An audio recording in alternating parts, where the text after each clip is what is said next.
Okay, so today we've got two Torah portions. We've got in the wilderness, Bamidbar, and lift up, Naso. So in the Torah portion, in the first part, I'm going to be looking at the Torah portion Bamidbar, which is all about how the camp moved through the wilderness, how it was broken up, and how it was put in place. But I want to look before that at the history that has brought us to this point, because where the Israelites are now, they're a year after they've come out of the land of Egypt, and a lot of stuff has happened. So I want to go back, right back to when Moshe was in Egypt, and see just what's brought us to this point. We're starting a new book, beginning of the book of Numbers, and it's actually at this point that some significant changes happen. They've received the Torah, they've been freed from Egypt, and now Yahovah says, now we're going to move out into the wilderness, and he's going to lead them to the promised land. That's where they would be going. We'll see the sin of the spies in a couple of weeks' time. In the second part, what I want to look at is some of Yahovah's laws that are in Torah portion Naso that give us a real insight into what's important to him, what he wants to achieve through his Torah, or seemingly at least what the effects would be of his Torah, presumably meaning that he would intend them to be the effects. Specifically, the idea of bringing restoration in a situation where there's been conflict between two people, how Yahovah's Torah actually allows them to have a restoration of their relationship, a restoration of trust. And there's numerous examples of laws like this throughout the Torah, so we'll be looking at those, as well as the idea of how Yahovah wants us to be as a part of his people, and what he expects of us now that we've been cleansed of our sins. We can see some of the way that he works in areas like that in certain of the laws in this particular portion of the Torah. In the third part, I want to look at something that I've received the highest, greatest concentration of questions about. And by that I mean in the shortest time, the most times I've been asked about it. It's probably not what I've been asked about the most of all things I've been asked about, but recently in that short period of time, and that is the mark of the beast. What is this mark of the beast? Are we seeing anything perhaps at the moment that may qualify as the mark of the beast? So I'm going to be examining those things, having a little look at prophecy throughout Scripture, some bits from Daniel, some bits from Revelation, and we'll get an idea of what is expected of us and how one can avoid taking the mark of the beast. So we'll look at that in the third part. So we start Numbers chapter 1, verse 1. It says, Yahovah spoke to Moshe in the wilderness of Sinai. So this is where they are. They're still at Sinai, in the tent of meeting. So they've constructed the tabernacle at this point on the first day of the second Chodesh, the second year. So this is a year later after they've come out of Egypt. Obviously, they come out of Egypt on the 14th day. Well, this is when they ate the Passover in the evening of the 14th day of the first month of the first year. Now, a year later, we see them setting up the tabernacle in the first Chodesh, and now we're in the second Chodesh, the second month of the second year. So we've had over a year since they've come out of Egypt, and they're still at Sinai. So there's been a lot of events which have brought us to this point. So I want to go back and have a look at them. Moshe, after having been found in a basket of reeds, his mother having had the choice of having the male child killed, or do what she did. She put him in the basket of reeds in the ark, and Pharaoh's daughter found Moshe. She takes him to raise him, and she actually gives him to his mother to look after. Unknowingly, she gives him to his mother to look after. But Moshe grows up as Egyptian royalty. He has access in Egypt to the top levels of society. But in this position, we know that Moshe saw one of the Hebrews being mistreated, and he actually ends up killing the Egyptian who's mistreating him and fleeing from Egypt. He finds himself in the house of a guy who's introduced to us as Reuel.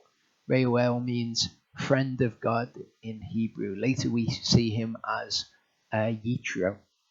And he marries one of Yitro's daughters. And it's significant because Moshe is 40 years old when this happens, when he becomes a murderer and he flees from Egypt for fear of his life. He finds himself in a position in this guy's household where he's a shepherd, where he's receiving training essentially for what he's going to need in shepherding Yehovah's people. And it's significant because he's there for 40 years, and we can see ourselves in Moshe. Okay, we were strangers in the world. He was Egyptian royalty, but he was actually a Hebrew, just like us in the world. We're strangers and pilgrims on the earth. We're actually Hebrews, and we have periods of time in our lives, like Moshe had here, where he was not hearing from Yehovah, but what he was undergoing was training him for the future. He was experiencing things in his life that would benefit him later. And at the right time, Yehovah appears to him in the burning bush when he's 80 years old. Okay, we've said before, people will sometimes feel like maybe their life's lacking purpose and they're just kind of getting on, doing whatever they're getting on doing. And they don't feel like Yehovah has purpose in their life, perhaps. I've heard people say this before. Moshe was 80, and Yehovah, in his perfect timing, appeared to him and told him that he was going to be a part of something which had been prophesied generations before. We also need to bear in mind when we're understanding where we actually are in the wilderness of Sinai, the second month, the second year after they've been taken out of the land of Egypt, we also need to appreciate exactly what's happened on the earth. Yehovah appeared to Abraham. Abraham lived his life. He had two sons, Ishmael and Yitzchak. Yitzchak had two sons, Yaakov and Esav. So imagine this unfolding on the earth and these people groups starting on the earth. Yaakov had 12 sons.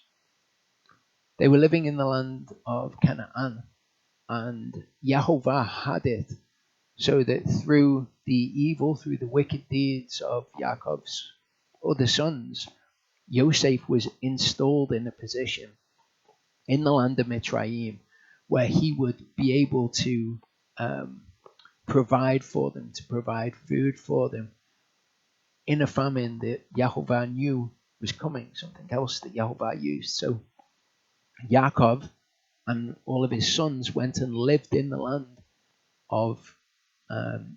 of Egypt. Yehovah had said to Abraham a few generations before, that those people would be freed.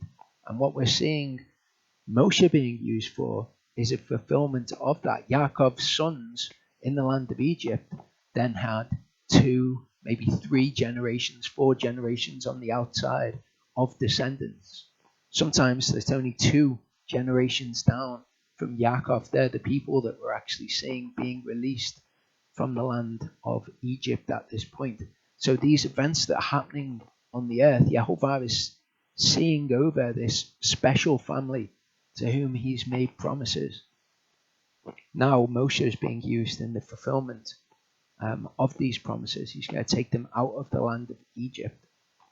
So he speaks to him out of the burning bush, and he gives him what would probably be quite a terrifying mission. He says that he wants him to go and speak to Pharaoh and tell him, let my people go. And we know that Yehovah is with Moshe. He tells him that he's not going to listen, and he tells him what the consequences are that he's to explain to Pharaoh as they go. And we know that Pharaoh was a stubborn man, and that Yehovah strengthened him in his stubbornness, and he would not let the people go, even though there was these great works of Yehovah happening on the earth. And again, think of what it is to be a part of this special family. A few generations down from Jacob, who have Elohim so close to them that you can see all of these wondrous signs and wonders happening in the heavens. You can see Pharaoh, who was supposed to be a stubborn-hearted man. Yehovah used that to show his power on the earth, not only to the Egyptians, but also to this special family who he's promised this blessing to, who he's now going to lead into the land. Think of what it is to be in this family, to have this opportunity now. We're on the way to the land. This is only over the course of about 8 generations from the promise being made to Abraham to where we are right now. Comes to the final plague, and they're told that the firstborn will be killed. He tells the Israelites that if they are to paint the blood, the Passover lamb, on their doorposts, the plague will pass over their houses. It's described as the plague. It's also described as the destroyer will pass over their houses. So in faith, they're obedient to what they've been told to do, and they paint the blood on the doorposts. And of course, that night, the destroyer comes. Plague passes through the land of Egypt and kills all of the firstborn of the land of Egypt. Again, imagine what that's like to be in that situation. The situation of an Egyptian seeing the great power of Yehovah, and the situation of one of the Israelites. We know that some of the Egyptians, in fact, chose to go with the Israelites and to leave the land. Having asked their neighbors for gold and for silver, they leave the land of Egypt. For their jewelry, they leave the land of Egypt, Moshe leading the way. And they follow the pillar of cloud by day and fire by night. They follow it to the Sea of Reeds. Then they find out that Pharaoh's army are following them. And it's interesting because all the way through this, you can kind of see these moments where their faith is just faltering. The incredible position that they're in, more than anybody has ever had Elohim close to them in the entire history of the world. These people are seeing this fulfillment of the promise. They're seeing Yehovah work and bring all of these plagues, all of this destruction on the land of Egypt, so that what they could have never imagined just previously when they were in slavery is that they would be released, and they've been released. And now Yehovah is leading them in a pillar of cloud. And yet when they see Pharaoh's army, they still fear. Yehovah, of course, comes through for them. He's still guiding this special family, parts the sea for them, and they go through, and when the Egyptians follow them, the sea comes back on them and destroys them. Of course, at this point, the people are all made up, but we can see through the events just previous to this and just after this that their faith isn't quite there with all that Yehovah has done for them.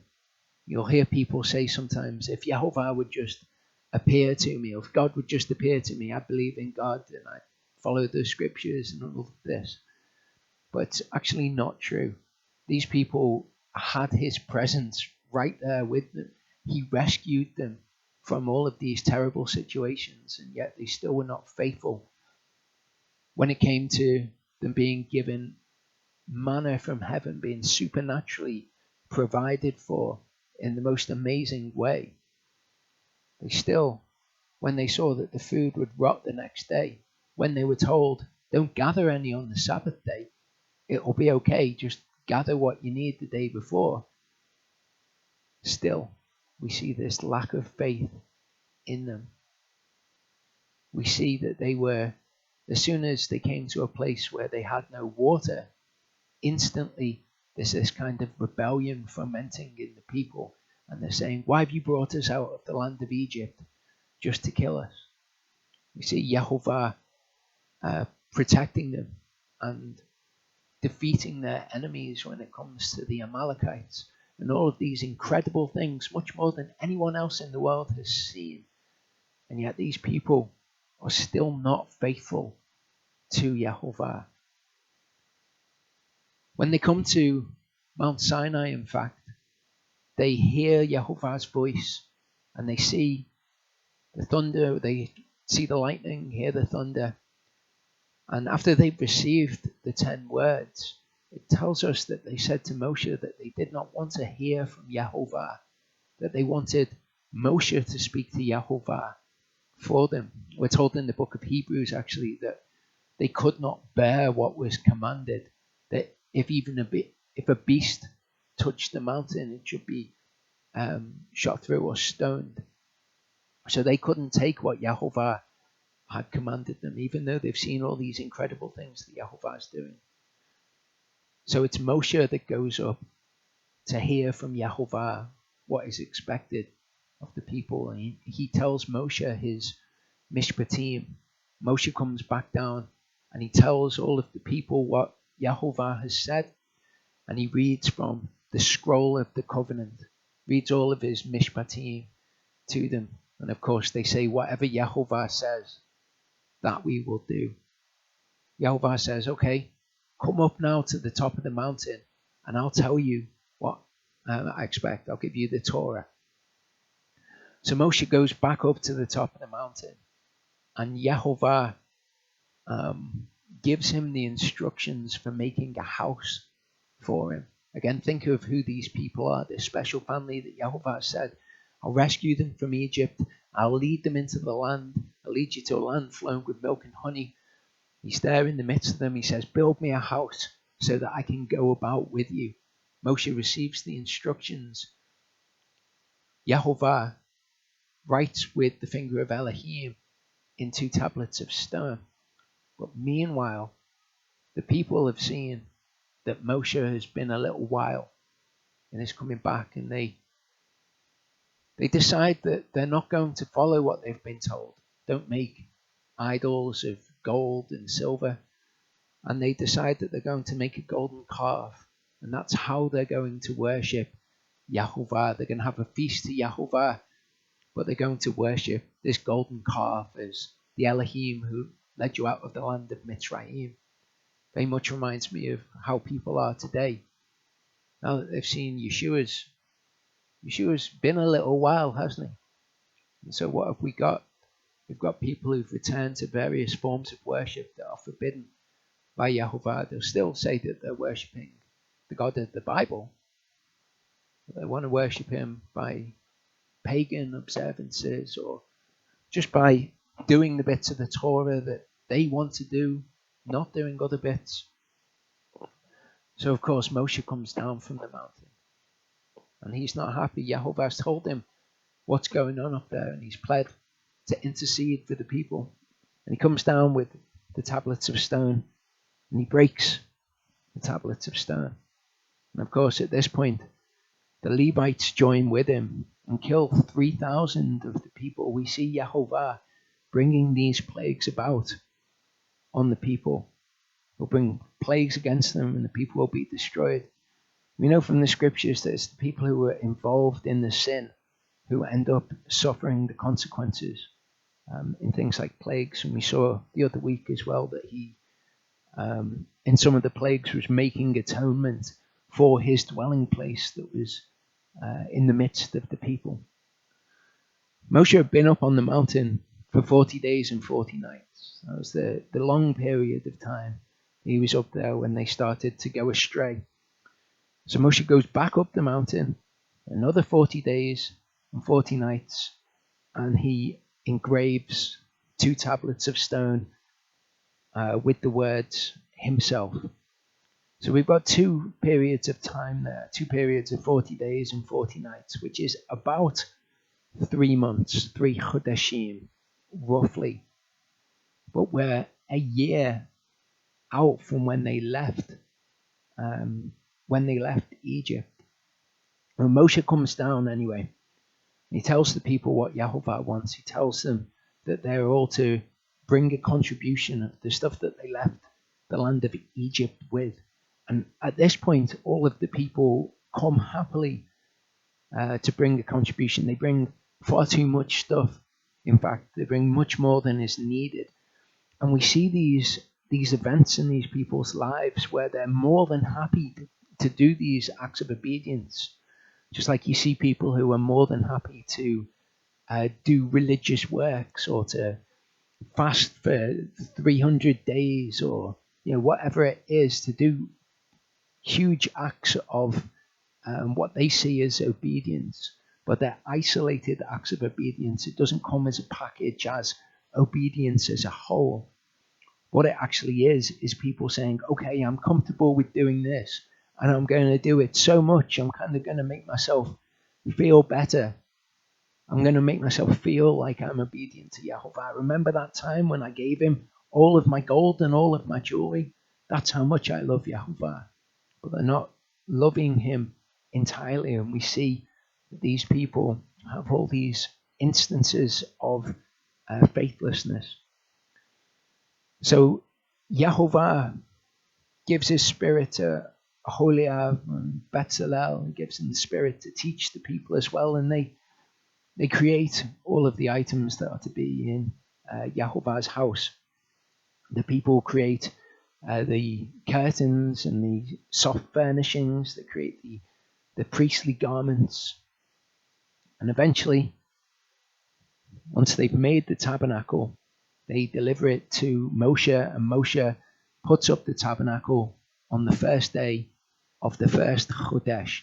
So I don't know how long it takes them to make all of these things, but we've got Moshe being on the mountain for about 3 months, and we've had however long it's taken them to get to Sinai, and then they've been dwelling at Sinai.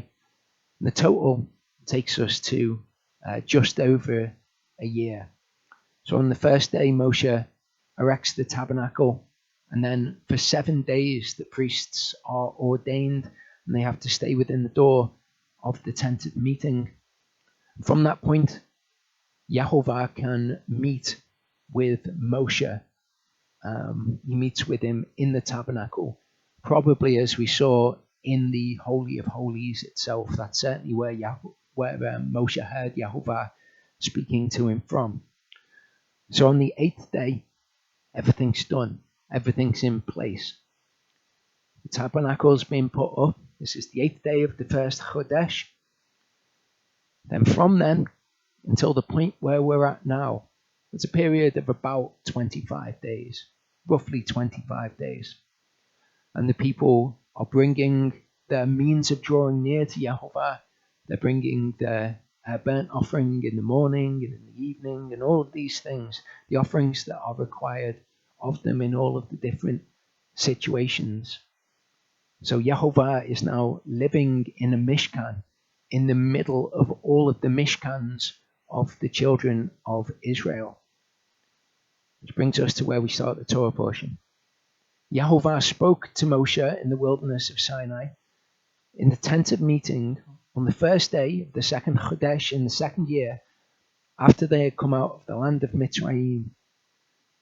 He said to them, take a census of all the congregation of the children of Israel by their clans, by their fathers' houses, according to the number of names, every male, head by head. So this census is going to be of the males. It's going to be every male from 20 years old and above.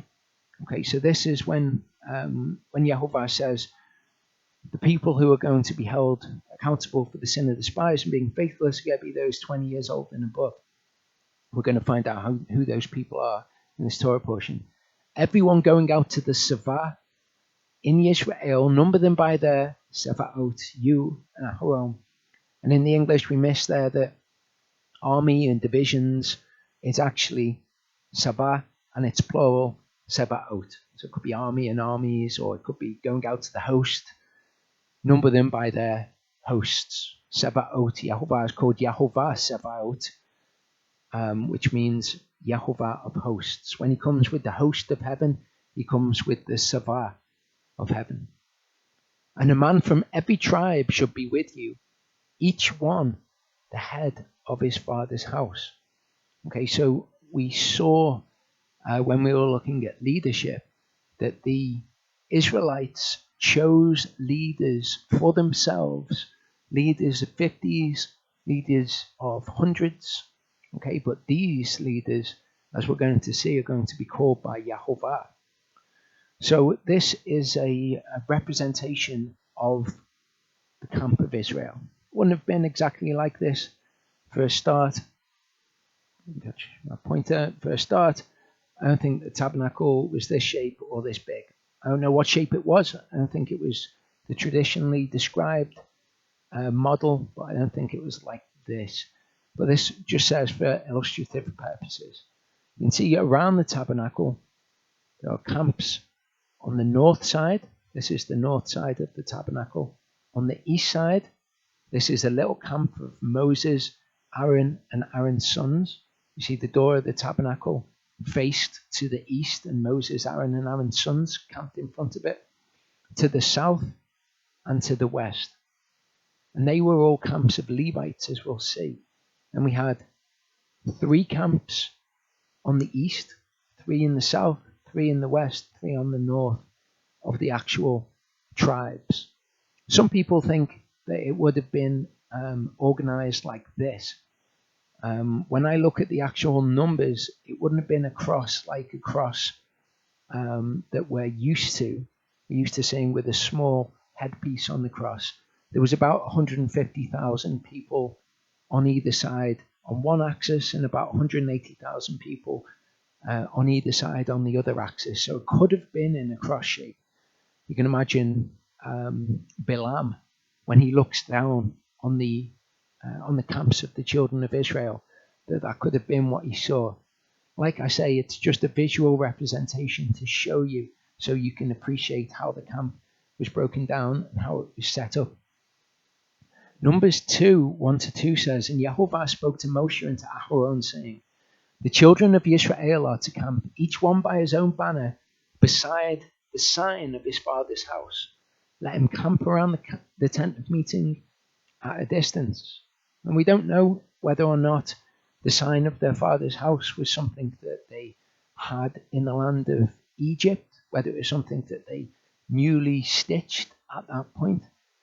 We're not sure. Was it like a coat of arms? Because there weren't many generations down from those 12 original children of Israel, 2 to a maximum of 4 on the extremity.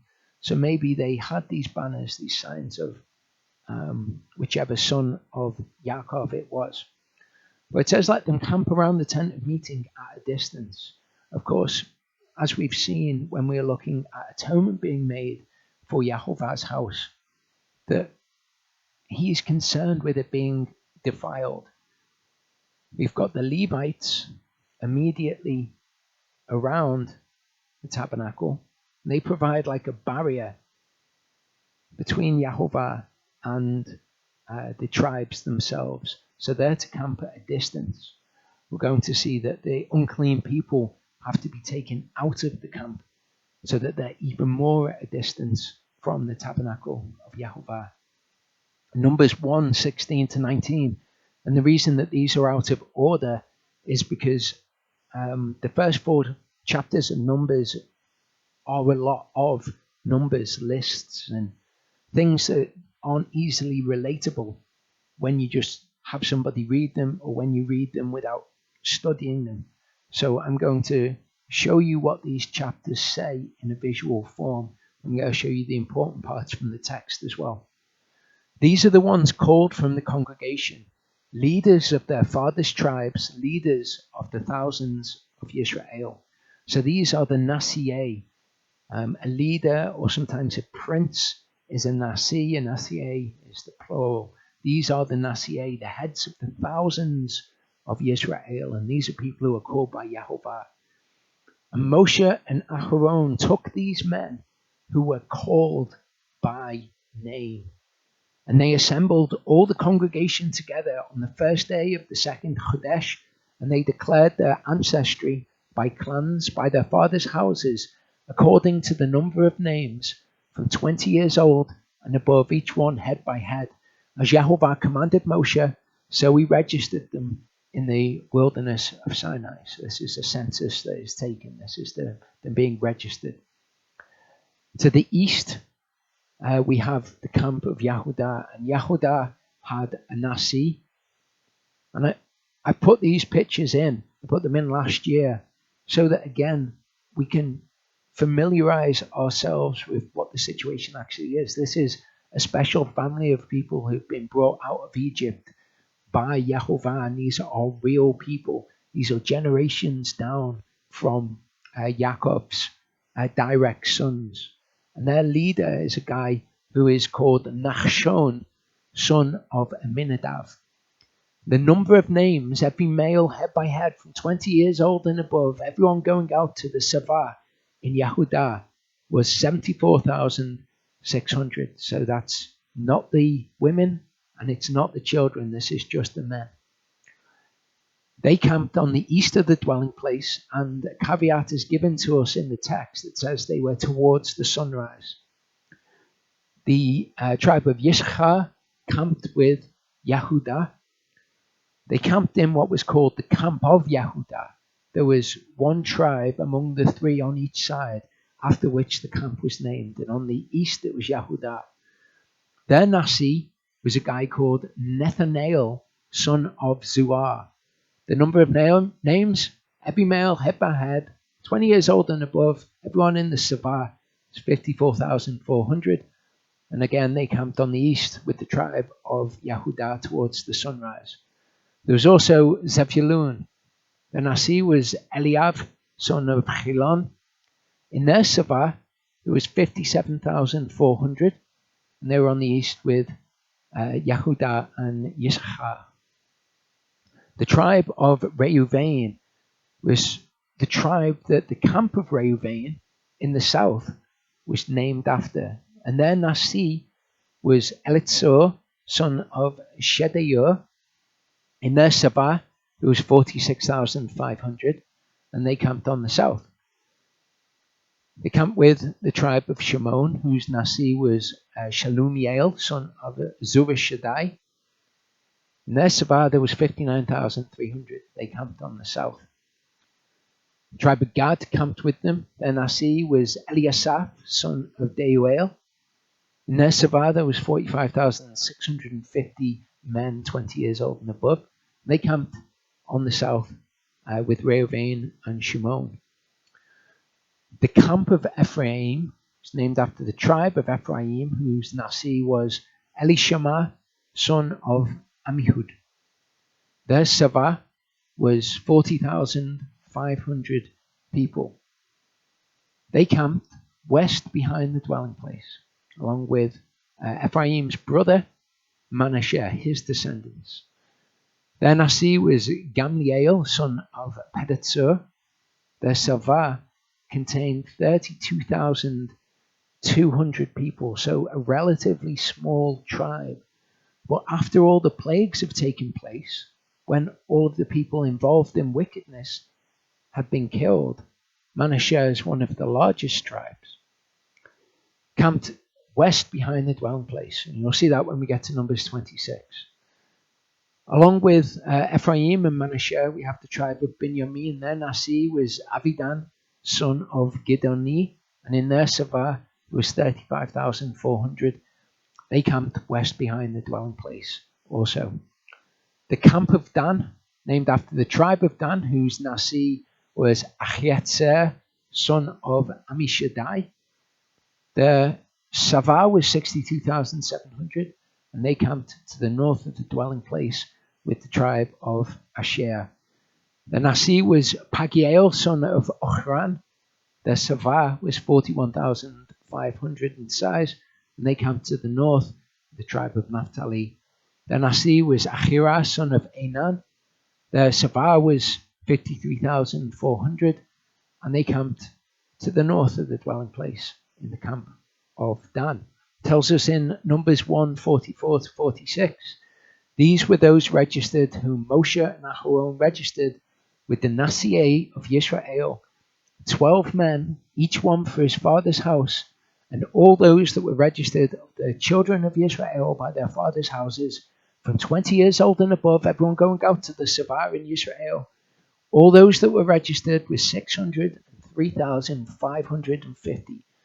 So they were the 12 tribes. Okay, remember there are 13 tribes in Israel. The 13th tribe is the Levites. When they're listed, you only get them listed as 12, like here, because the Levites aren't listed with them.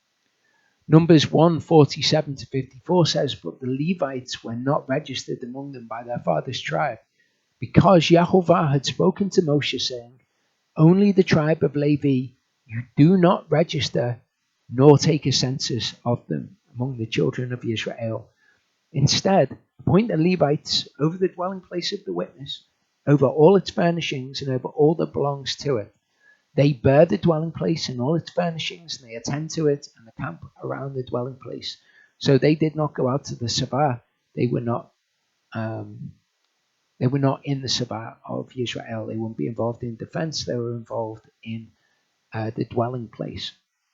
When the dwelling place is to go forward, the Levites take it down. When the dwelling place is to be set up, the Levites set it up. And the Zar who comes near is put to death. The Zar being he to whom it is unlawful to come near to the dwelling place. So anyone who's not a Levite, essentially. The children of Israel shall pitch their tents, each one by his own camp, everyone by his own banner, according to their Sebaot. But let the Levites camp around the dwelling place of the witness, so that there be no wrath on the congregation of the children of Israel, and the Levites guard the duty of the dwelling place of the witness. So that means that they will do what Yahovah has commanded to be done with the dwelling place, with the furnishings and all of those sorts of things. They camp around the dwelling place, and the tribes of Israel camp at a distance. The children of Israel did according to all that Yahovah commanded Moshe, so they did. Numbers 3:1 to 4 tells us information about the priests. Okay, these are the generations that told out what's brought forth of Aharon and Moshe when Yahovah spoke with Moshe on Mount Sinai. And these are the names of the sons of Aharon: Nadav, the firstborn, Abihu, Eleazar, and Ithamar. These are the names of the sons of Aharon, the anointed priests, whom he ordained to act as priests. And Nadav and Abihu had died in the presence of Yahovah, before his face, or before Yahovah and his panim, when they drew near with strange fire, again, unlawful fire, in the presence of Yahovah in the wilderness of Sinai, and they had no children. So Eleazar and Ithamar acted as priests in the presence of Aharon, their father. So we're given this information about Aharon's sons, and specifically we're told Nadav and Abihu died. Okay, so there's only two of Aharon's sons who are left at the moment. And we're given this information again in another piece of scripture that we'll come to in a little bit, but I think it's interesting because I think it perhaps provides a link between what's happening in that piece of scripture and something that I believe would have had to have happened when this happened, that remains unsaid. Verse 5 says, and Yahovah spoke to Moshe, saying, draw near with the tribe of Levi, set them before Aharon and the priest, and they shall serve him. And they shall guard this duty and the duty of all the congregation in the presence of the tent of meeting, to do the service of the tent of meeting. And they shall keep all the furnishings of the tent of meeting, and the duty of the children of Israel to do the service of the dwelling place. And you shall give the Levites to Aaron and his sons. They are given ones given to him from among the children of Israel. And appoint Aaron and his sons, and they shall guard their priesthood, and the stranger, the czar who comes near, shall be put to death. So Aaron and his sons are responsible for keeping all the furnishings of the tent of meeting, to do the service of the dwelling place. But there's only actually Aaron and his two sons. They're given the Levites to do certain duties, and those duties are detailed for us in this Torah portion too. So the tribe, or the group of Levites, the clan of the Levites, which dwelt to the west of the tabernacle, was called the Gershoni, the descendants of Gershon. Their Nasi was a guy called Eliasaph, son of Leel. The Gershon himself had descendants who had their own families. Libni and the Shimi, they're the people who made up the Gershoni. Of them, the ones who Yehovah tells Moshe to count are the males from 1 chodesh old and above. Okay, 1 month old and above. That's all of the males essentially in the various clans within the Levites. And there were 7,500 of them.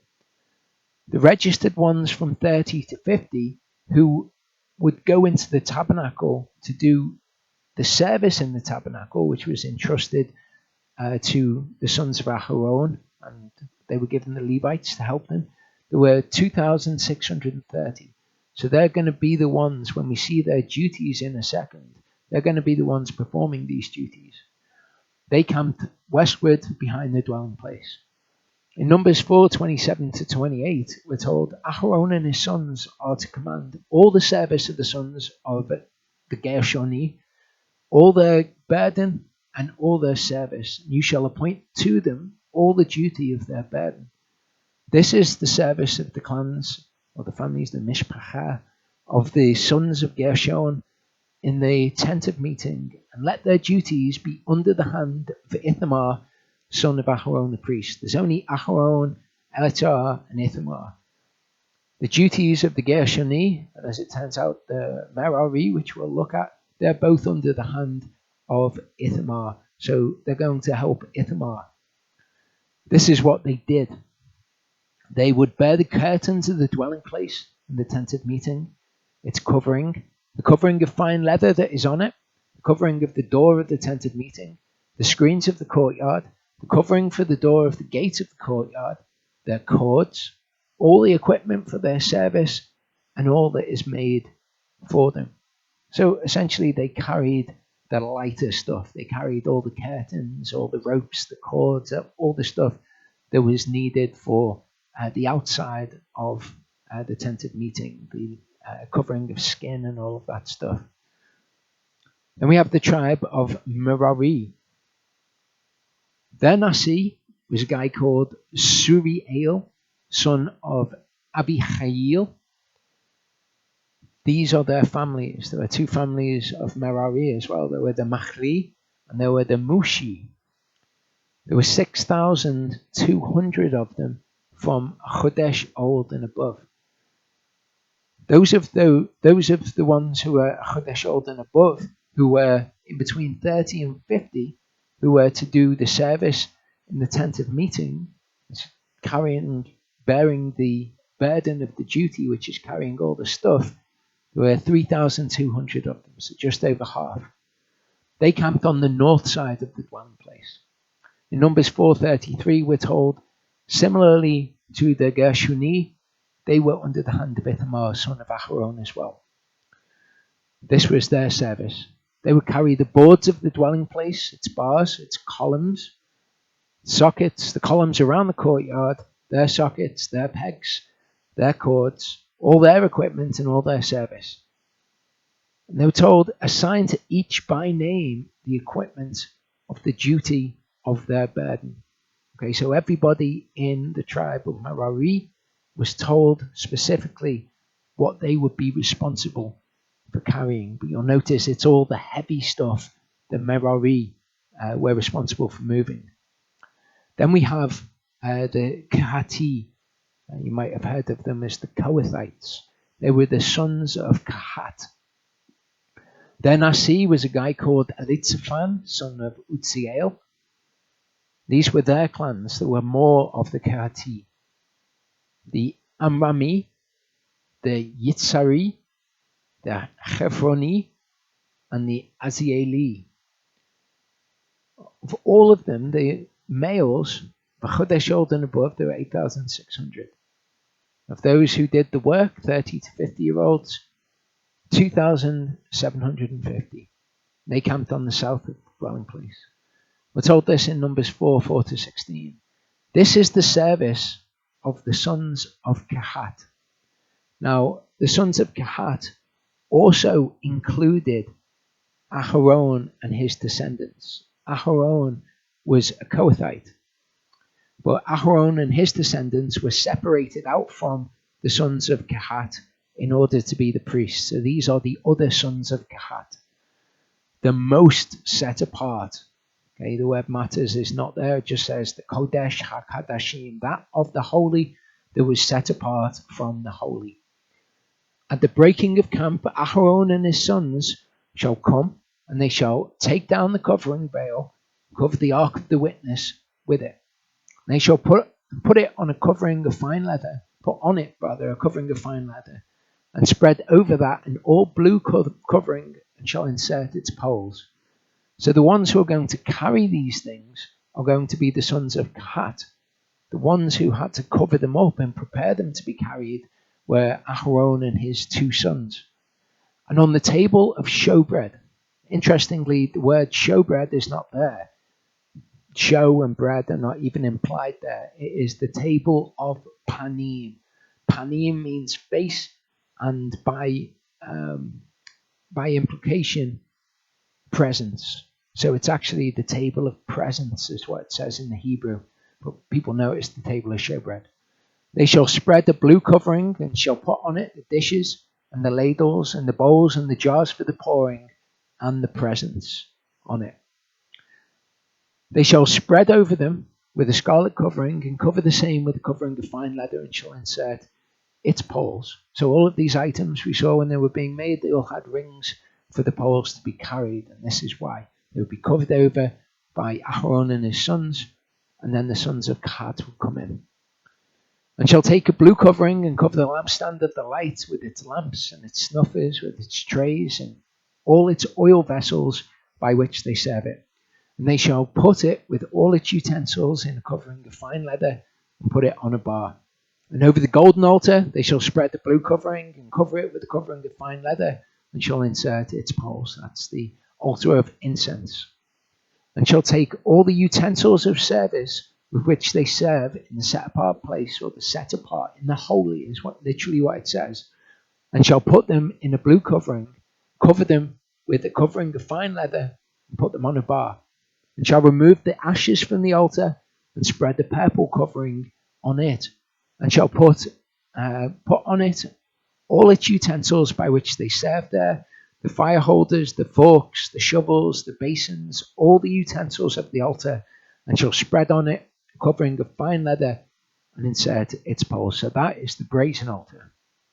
And when Aharon and his sons have finished covering the holy and all the furnishings of the holy at the breaking of camp, then the sons of Kahat shall come to lift them, but let them not touch that which is holy, that which is Kodesh, lest they die.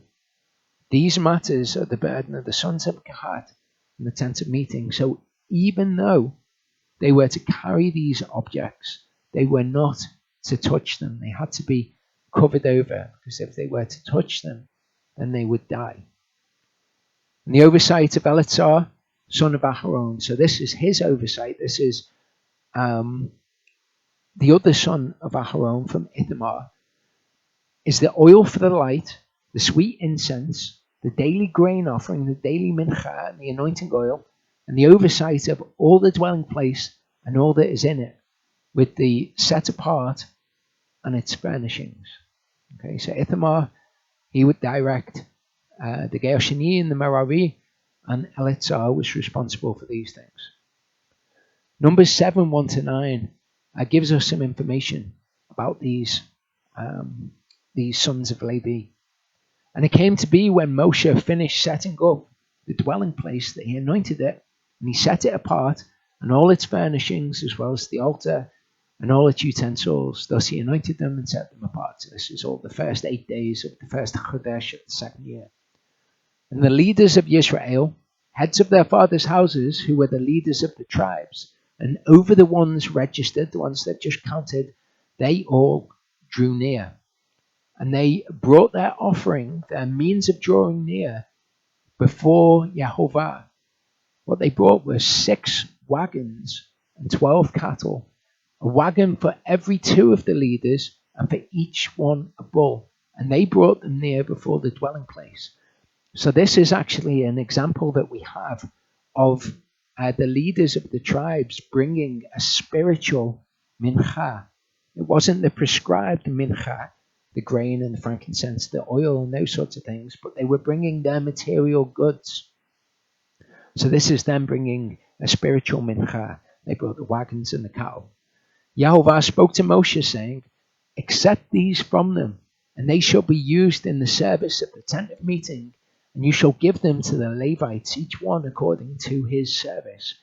So we've just seen what the Levites were all responsible for. So now these wagons were divided among them so that they could carry these things. And Moshe took the wagons and the cattle and gave them to the Levi. And he gave 2 wagons and 4 cattle to the sons of Gershon according to their service. And he gave 4 wagons and 8 cattle to the sons of Merari according to their service under the hand of Ithamar, son of Aharon the priest. So Gershon, who were carrying the tent, cords, the lighter things, they were given 2 wagons, and each wagon was pulled by 2 cattle. So again, when I imagine the size of the tabernacle, I think if they were to break down the tabernacle and put it on 2 wagons, it's probably not all that big. These aren't going to be wagons like an 18-wheeler.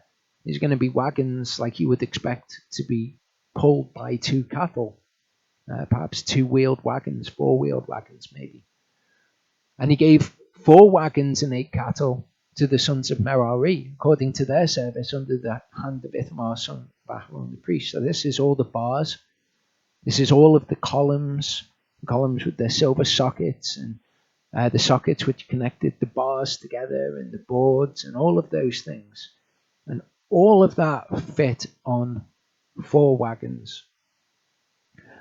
But to the sons of Kehath, he gave none, because theirs was the service of the Kodesh, which they bore on their shoulders. So after everything's covered, they come in and they were carrying all of those items on their shoulders. And this is how they would move around the wilderness. Numbers 4:17-20 says, and Yehovah spoke to Moshe and to Aharon, saying, do not cut off the tribe of the clans of the Kehati from among the Levi, but do this to them, and they shall live and not die when they approach the Kodesh HaKadashim, the Holy of Holies. Aharon and his son shall go in and appoint each of them to his service and to his burden. They are not, however, to go in to watch while the set apart, the Kodesh, again the word objects isn't there, are being covered lest they die. So they're actually told at this point, don't kill these people. First of all, they're told they're to carry these objects, and then they're told, don't kill them though, because the Torah says that anybody who's coming near to these objects is to be put to death, and that would include the Kehati under usual circumstances. They're not to come in and watch while these items are being covered. So again, in this, we see Yehovah drawing the lines, drawing the boundaries for us, and saying this far, but no further. These are the exceptions to the Torah. This far, but don't take it beyond this. Numbers 2:39 says, all the registered ones of the Levi, whom Moshe and Aharon registered at the command of Yahovah by their clans, all the males from a Chodesh old and above, were 22,000. So add that to the 603,000, at 625,000 males in Israel, not including women and children. Numbers 4:46-48 tells us, all the registered ones of the Levi, whom Moshe and Aharon and the leaders of Israel registered by their clans and by their fathers' houses, from 30 years old and above, even to 50 years old, all who came to do the work of service and the work of bearing burdens in the tent of meeting, their registered ones were 8,580. Okay, so you've got 8,580 people who are responsible for loading the tabernacle onto 6 wagons. According to the command of Yahovah, they were registered by the hand of Moshe, each according to his service and according to his burden. Thus they were registered by him as Yahovah commanded Moshe. So it seems to me like you would, if you got 8,580 people to break down the tabernacle and load it onto the wagons, you're probably going to have them working in maybe what we would call shifts, being divided up into divisions of people. You'll do it this time, you'll do it next time. Maybe they all just got on it and broke it down and did it all really quickly. But 8,580 is quite a large number of them. Which brings me to the piece of scripture, which seems like there's a connection made. When we're reading the scriptures, if we notice that words that aren't used very often or specific phrases are used, it seems to be a way in which those pieces of scripture are linked, and where we can see details about one situation which aren't expressly revealed. We saw that particularly, I think, in the 2016-17 Torah portions. We looked at things like that quite in depth. In 1 Chronicles 24, 1-5, it says, and the divisions of the sons of Aharon. The sons of Aharon were Nadav and Abihu, Eleazar and Ithamar. But Nadav and Abihu died before their father and had no children, so Eleazar and Ithamar served as priests. So there's that weird phrase which perhaps links these two accounts. And David with Zadok of the sons of Eleazar and Ahimelech of the sons of Ithamar divided them according to their offices in their service. And there were more leaders found of the sons of Eleazar than of the sons of Ithamar. So they divided the sons of Eleazar into 16 heads of their fathers' houses. Again, this is what we're seeing being done in this piece of scripture we're studying at the moment, the heads of their fathers' houses. And the sons of Ithamar into 8 heads of their fathers' houses. And they were divided by lot, one group as another, for there were officials of the set apart, and officials of Elohim from the sons of Eleazar, and from the sons of Ithamar. So my speculation, pure speculation, not what the scriptures teach, is that perhaps the duties were divided up by lot at this point. Certainly see it happening here, and there seems to be text which is at least very similar. I don't know if that's true. I offer you it as my thoughts that I had as I was going through this. So, this is the camp of Israel. And there's all the tribes and there's all of the Levites. That's what we've been told so far. We're also given information about how that camp would be to break up and move out. Yahovah is very specific about how he wants that to be done, the order that people have to leave in. Numbers 2 verse 9 says, all the registered ones of the camp of Yehudah, according to their Sevaot, 186,400. These depart first. So the camp of Yehudah, that's Yehudah, Yisachar, and Zebulun, they all left first. Then we've got the Gershuni. Okay, the Gershuni were the ones who carried the soft furnishings of the tent, the lighter stuff. The Merari, they're the ones who carried the boards. We're told, and the dwelling place was taken down. We're told this in Numbers 10, so this isn't actually in our Torah portions, but we are told this within the book of Numbers. The dwelling place was taken down, and the sons of Gershon and the sons of Merari departed, bearing the dwelling place. So they loaded up their 6 wagons and they left. Their camps were broken down and they departed, following Yehudah. Moshe, Aharon, and Aharon's sons would have at this time, I presume, again this is an assumption, had to have broken camp at this time. Aharon's sons would have been directing what was happening in the tabernacle. Aharon would have been involved in breaking down what was happening in the tabernacle. Moshe was obviously the leader. Ithamar was the one under whose hand the Gershoni and the Merari were carrying the dwelling place. So I presume that around about now they would have had to have broken camp as well, and the tent gets broken down. Numbers 2 verse 16 says, all the registered ones of the camp of Reuven, so that's Reuven, Shimon, and Gad, according to their divisions, 151,450, and they are the second to depart. So it's worth bearing in mind at this point. If we go back to the camp of Yehudah being broken down, it says there were 186,000 on the east side. It's about 180,000. When we come to the south side, it said about 150,000. So they left next, the camp to the south. And then the Kahati, the tabernacle's been broken down, then all of the set apart objects would have been covered up. Then the Kahati, the sons of Kahat, would come in to bear those set apart objects. Then we're told that next, the Kahati departed, bearing the set apart, while the dwelling place was set up before they came.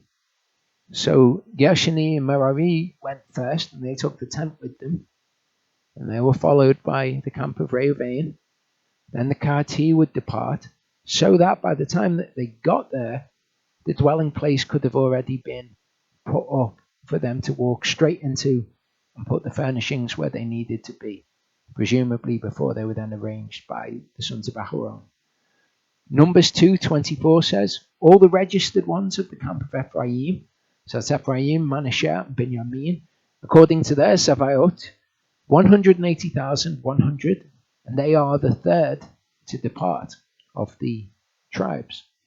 Numbers 2:31 says, if we go back to that actually, that's 180,000 on that side. So on either side of the tabernacle, to the west and to the east, there are 180,000, 150,000 to the south.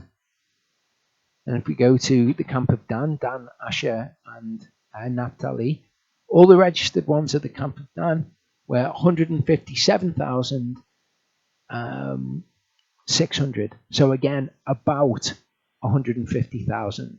They departed last. So when I consider whether that is a cross as we would imagine it, it's not exactly. Okay, the arms of the cross, the legs of the cross, the headpiece of the cross, they're all slightly uneven, and I wouldn't expect that. But if it was in the cross shape, then Bilam would have indeed seen a cross when he looked down on their camp. We don't actually know what the cross of Yeshua actually looked like, whether it was the traditional design that we're familiar with from churches. Numbers 2:32-34 tells us, these were the registered ones of the children of Israel by their fathers' houses, all who were registered according to the divisions of the camps, 603,550, not including the Levites. The Levites were not registered among the children of Israel as Yehovah commanded Moshe, 22,000 Levites. And the children of Israel did according to all that Yehovah commanded Moshe.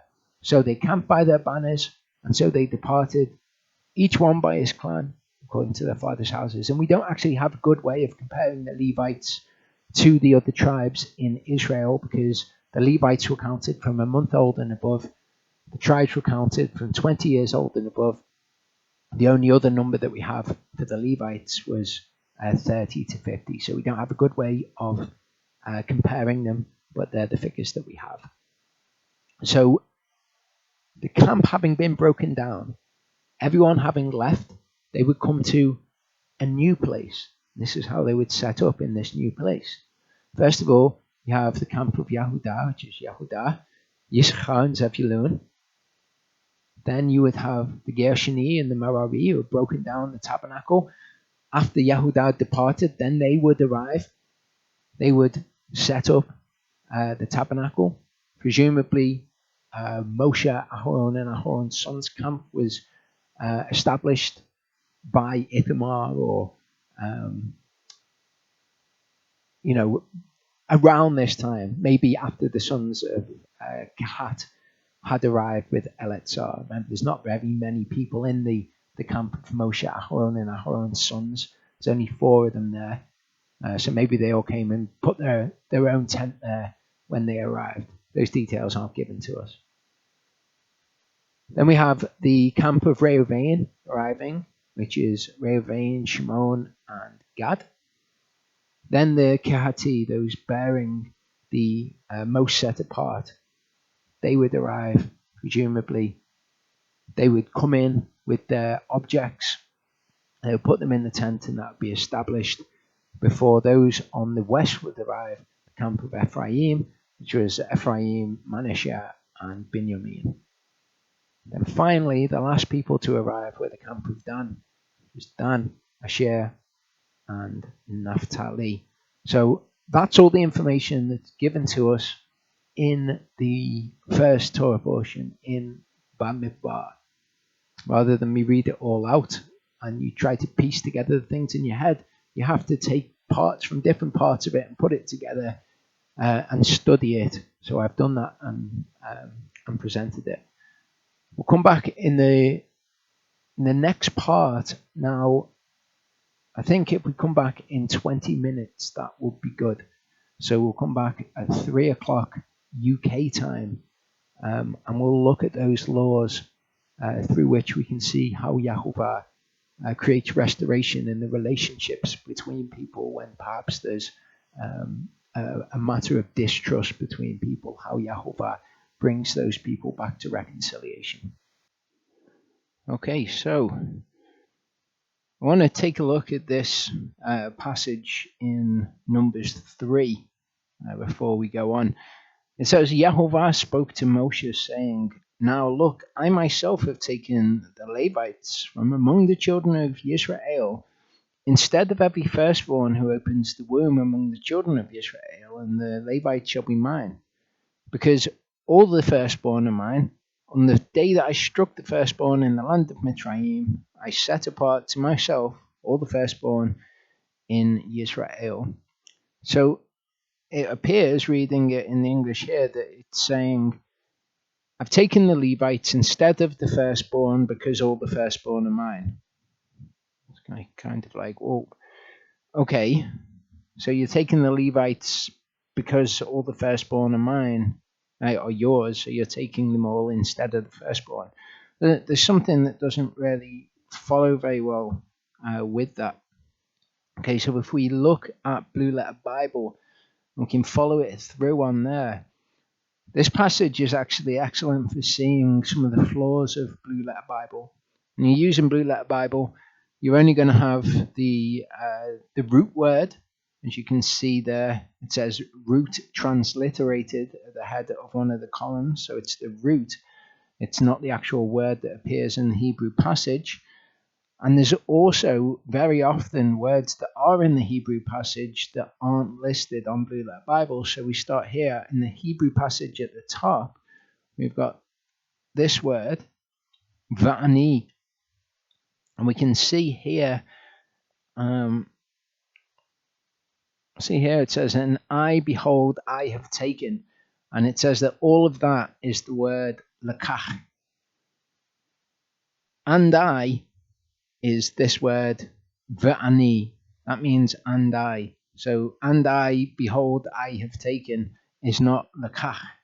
But you would think it was from reading that. So, and I is va'ani.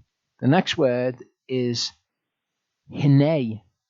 Okay, and that word means behold. So, and I, behold. And then we have the word, which there is lakach. lechakti. So it's a modified version of lechach. We are not just saying that word. We've got to be familiar with these things if we're going to use these tools to try to study the word of Elohim, because otherwise we get led astray by our own assumptions on things.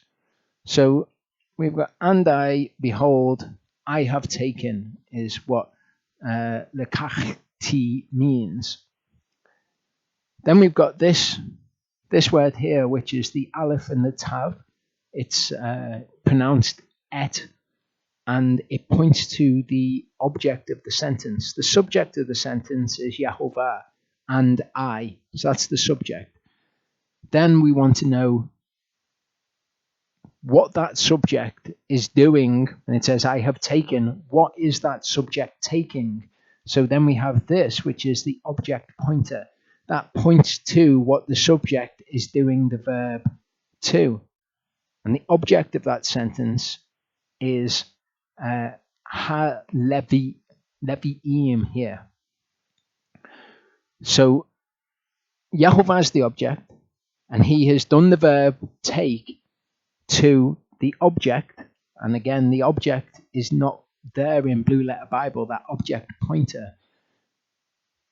And he's taken the Levites from among. And we've got the word, it says that the word is ben here, but it's actually b'nai there in the Hebrew, just like tabek is not tabek there, it's mituk. That's how it's written in the Hebrew. So you see, there's so much more in this passage that just is not there for you to understand readily from Blue Letter Bible. A little bit of Hebrew comprehension is necessary to understand these things. And I don't understand Hebrew to a very advanced level at all, or even an intermediate level. I understand the very basics of Hebrew, and it allows me to navigate these things. Then it's the word Yisrael, so it's B'nai Yisrael. That's the children of Israel, or the sons of Israel. And then we've got another word which is not there on Blue Letter Bible, and this is the important word, because we can see here it says instead of all the firstborn, and the word that it says is instead of all the firstborn is Bekor. Okay, Bekor is firstborn. We've got this word before it in the Hebrew passage, and that word is tachat. Tachat. This is what tachat means. You'll notice that all of these, okay, these are not dependent on how the word is modified.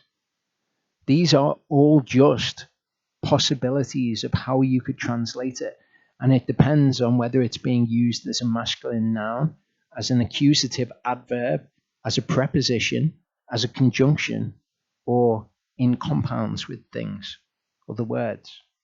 And you can tell this from the context of what is written. There's no way to look at that word tachat and know which one of those is correct other than to read it.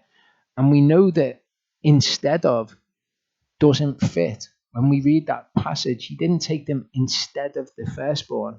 It's not like he ever said, okay, I'm going to have the firstborn to serve in the tabernacle, and then he took them all as his own in Egypt, and he was like, oh, no, we'll need to take someone else instead of them now, which is kind of what is implied.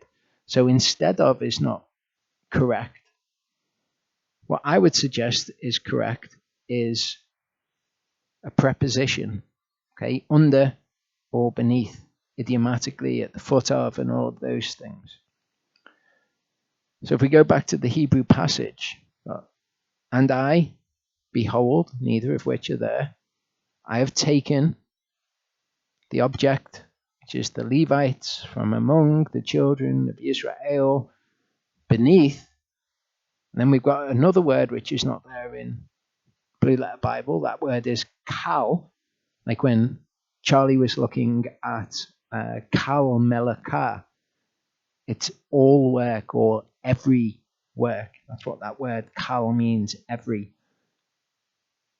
Bechor, okay? Instead of all the firstborn is what it it says that Bekor means, but we can see that Tachat Kal Bekor is actually the full phrase. Then we've got Peteh, Rechem, which is the womb, among the children, and that is Mibnei, among the children, Yisrael. And then we've got a word there which is V'hayu. Okay, V'hayu. That word's not listed in Blue Letter Bible, and that word is actually the future tense of Haya. Okay, so it's shall be. Then we got this word, it's not listed, which is li. And that word means because or therefore, since. And then ha levim is what that says, the Levites. So we've got shall be, therefore, the Levites, which is very different from therefore the Levites shall be mine. Shall be, therefore, the Levites is what it actually says. So this passage could be understood to mean, and Yehovah spoke to Moshe, saying, now look, I myself have taken the Levites from among the children of Israel, beneath every firstborn who opens the womb among the children of Israel. Therefore shall be the Levites, because all the firstborn are mine. Okay, so that's an alternative understanding. At the very least, I hope that allows you to see that Blue Letter Bible and trying to piece together translations on Blue Letter Bible is not always the wisest course of action, because you're missing a whole lot of information, and those explanations for each word means, what each word means, often include words that are in the Hebrew passage which are not translated for you. Now, Luke 2:22 to 23, we see, when the days of her cleansing, this is Miriam, according to the Torah of Moshe, were completed, they brought him to Jerusalem to present him to Yehovah. As it has been written in the Torah of Yehovah, every male who opens the womb shall be called set apart to Yehovah. So this is them presenting Yeshua as the firstborn, because that's what the Torah says. So they haven't been taken instead of the firstborn in their place, because we see the firstborn are still actually Yehovah's.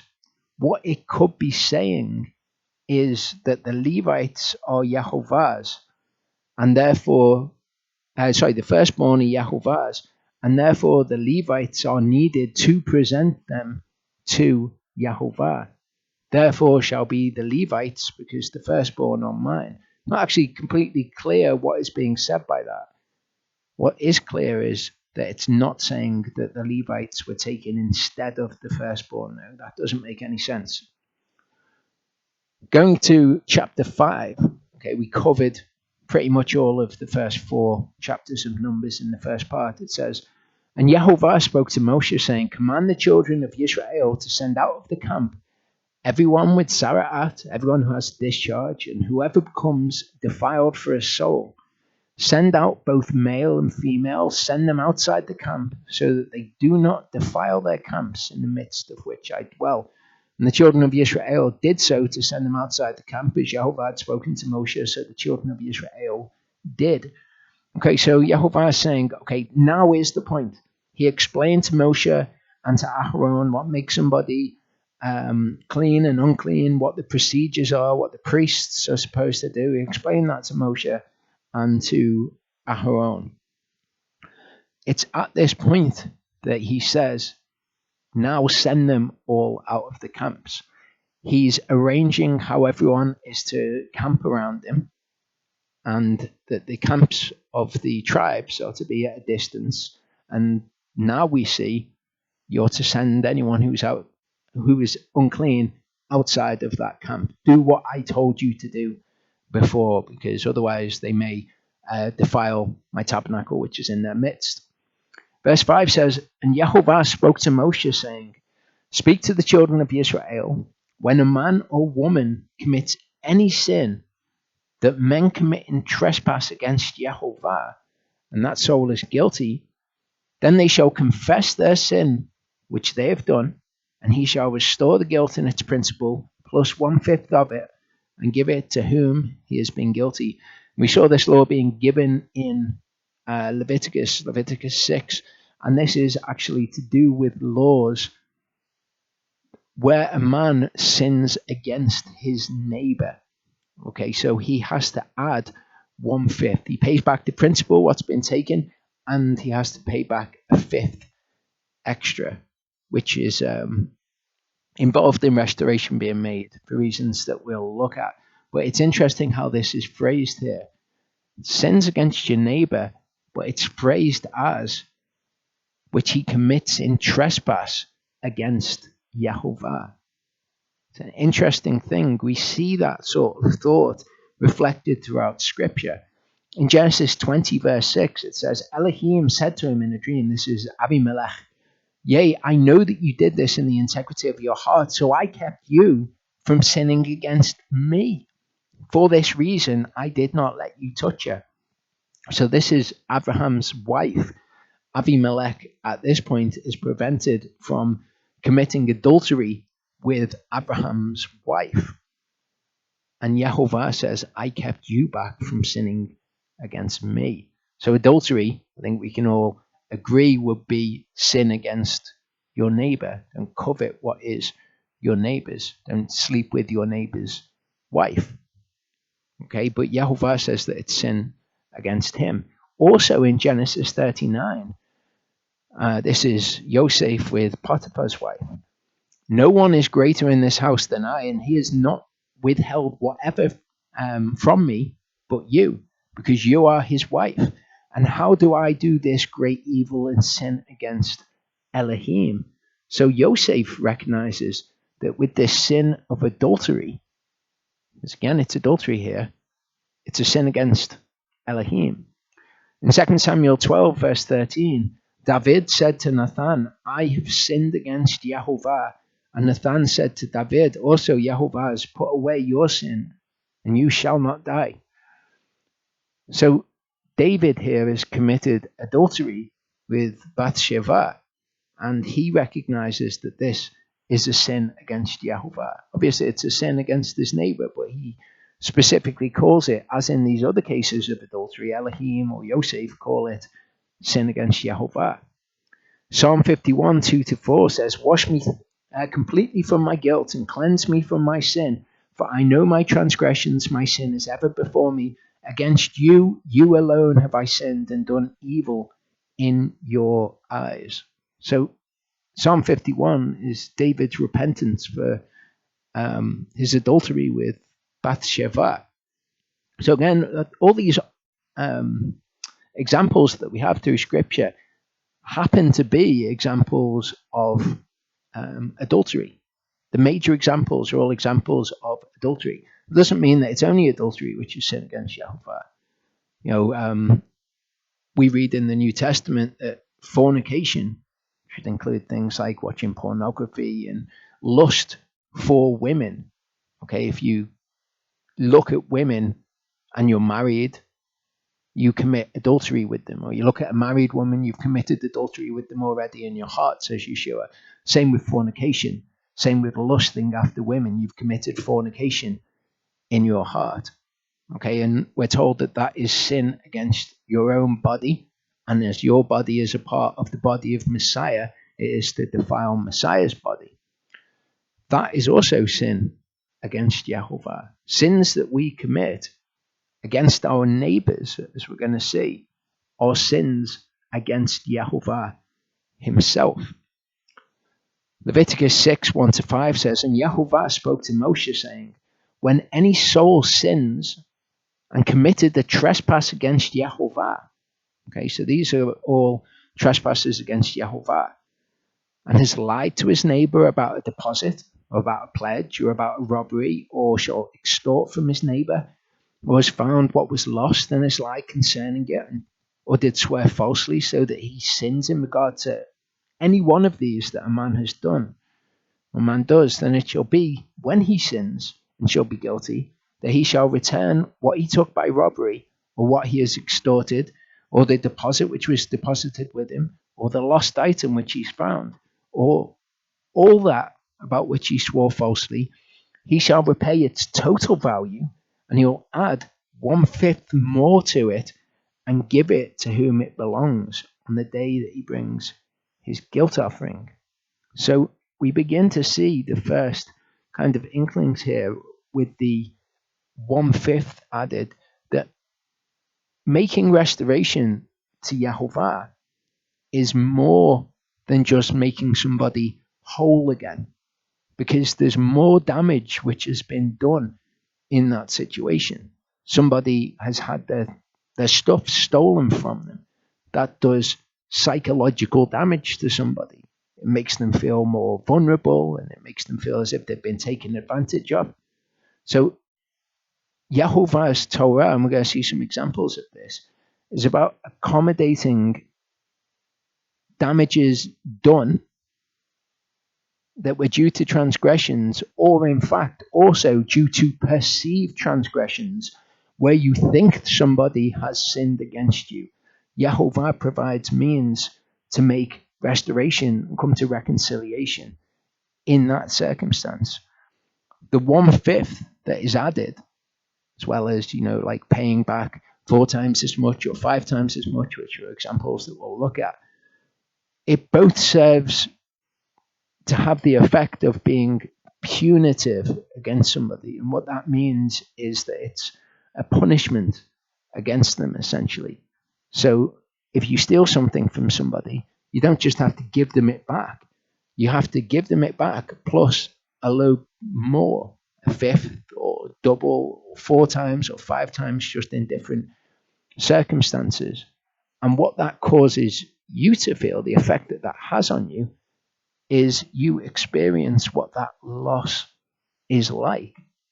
Also, it serves the purpose that stoning people was supposed to serve, so that all Israel would hear and fear and not do so again. Because if you think, if I steal this, I'm going to have to pay back 4 times as much, and I don't have 4 times as much, so maybe I'm going to get sold into somebody's service, then you're going to think twice about doing it.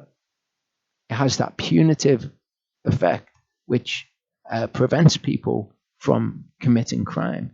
It's also compensatory in its effect. Compensate somebody for the loss that they've suffered. If you've had something stolen from you, then restoration involves more than just that thing being given back to you. You get more back, so you're in a better position than you were in before the theft had taken place. And all of these are part of how Yahovah brings restoration. In Exodus 22 verse 1, it says, when a man steals an ox or a sheep and shall slaughter it or sell it, he repays 5 cattle for an ox and 4 sheep for a sheep. So an ox is a beast of burden, something people use for their livelihoods. If you take something like that, you pay back 5 times as much. If it's part of their flock or one of their possessions, you pay back 4 times as much. But again, the person who is being compensated is put in a better position, so they're happier in terms of their material goods afterwards, because there has been an intangible damage done to that person when you steal from them. It's not just that they've been deprived of their goods. In Exodus 22, 7-9, it says, when a man gives silver or goods to his neighbor to guard, and it is stolen out of the man's house, if the thief is found, he repays double. If the thief is not found, then the master of the house shall be brought before Yahovah to see whether he's put his hand into his neighbor's goods. The presentations are having a bit of a fit with the different aspect ratios between the computers I use, cutting words off and doubling words and stuff. For every matter of transgression, for ox, for donkey, for sheep, for garment, or for whatever is lost, which another claims to be his, let the matter of them both come before Elohim, and whomever Elohim declares wrong repays double to his neighbor. So this is interesting. You give something to somebody to look after, and it's stolen, and the thief's found, the thief has to repay double back. But if the thief is not found, and you think, actually, that person has taken whatever it is, I don't believe them that a thief has taken it, what do you do in that circumstance? Because there is a certain damage which is done in that relationship, which cannot be undone. Restoration cannot be brought about because you just don't know whether or not they are actually the one who took your goods and then lied to you about it. So in this matter, they're able to come before Yahovah. I believe that this would have been a matter decided by the Urim and the Thummim by the priests. The Urim and Thummim, which were kept in the breastplate of Mishpatim. These are, of course, Yahovah's Mishpatim, which are being given here at Mount Sinai. It says here, for every matter of transgression, for ox, for donkey, for sheep, for garment, or whatever is lost which another claims to be his, let the matter of them both come before Elohim, and whomever Elohim declares wrong. So that could be the one who lent the goods and then claimed that the person to whom he had lent them had falsely taken those goods and falsely told him that they were stolen. He might have to pay double back to the guy that he is falsely accused.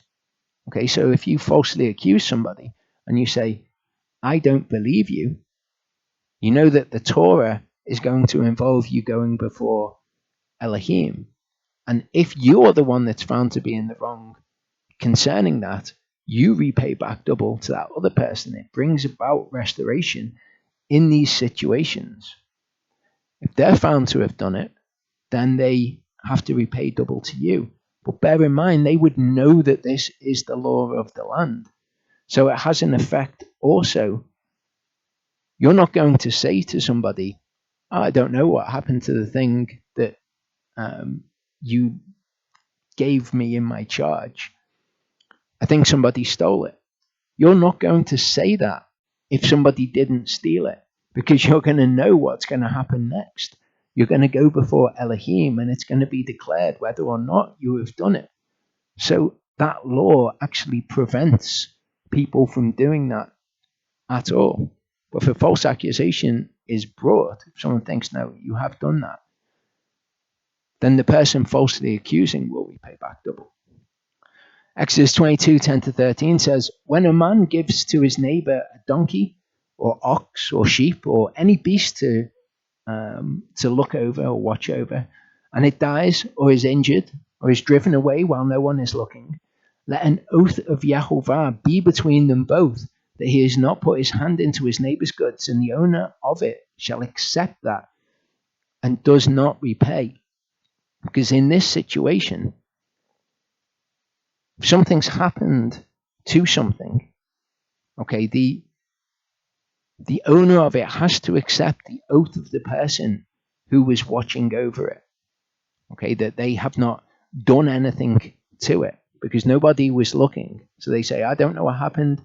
I wasn't watching. There was nobody around. And the owner of it has to accept that if an oath of Yahovah has been sworn between the two people. This is useful in our relationships with people. If you think that somebody has done something and you're like, well, I don't know how I could ever know whether or not you've done that thing or not, then the way to bring restoration in that damaged relationship is to have them swear an oath to Yahovah. Obviously, this is only going to be something which is of effect to somebody who believes in Yahovah. But you can have somebody swear an oath before Yahovah, and then you are to accept whatever they have sworn, because it's a serious thing to break an oath to Yahovah. And certainly not something that anyone would think who's a believer that it was worth lying over. So Yahovah, in that situation, has given us a way of knowing for sure, or as sure as we can know. And in fact, if they have done wrong and sworn against Yahovah, then we know that there will be vengeance upon that person. So we are satisfied. We are made whole again, so to speak. But if it is indeed stolen from him, he repays to its owner. Okay, so in this situation, if they say, I don't know where it is, I wasn't looking, and somebody took it, they know that they have to swear an oath to Yahovah. So if it is stolen from him by that person, he has to repay. But then he's not going to swear an oath. If he comes and says, it was stolen, I wasn't looking, he has a choice then. Okay, he either swears an oath or he admits that he's stolen it himself. Okay, and if he's stolen it himself, he repays it to its owner. But again, since this law is a law that's in effect, that's never going to be a situation that comes about. These are how people are kept honest, first of all, but also how we can know in situations where there is distrust between two parties, how we can have restoration brought in that relationship again. Exodus 22:14-15 says, when a man borrows from his neighbor, if it's injured or dies, while the owner of it is not present, he shall certainly repay. Okay, so you borrow something from somebody, something happens to it, the owner's not there, you repay them. But if its owner was with it, he doesn't repay, okay, because its owner was there to look after the item. If it was hired, though, if you've lent it from somebody for money, then the person that you've lent it from is entitled to keep the money. Okay, you don't say, well, I lent it from you and then it broke, I want my money back. No, if it breaks, then the person that you have lent it from is entitled to that money. In verse 8 we see it says, but if the man has no relative to restore the guilt to, the guilt which is restored goes to Yahovah.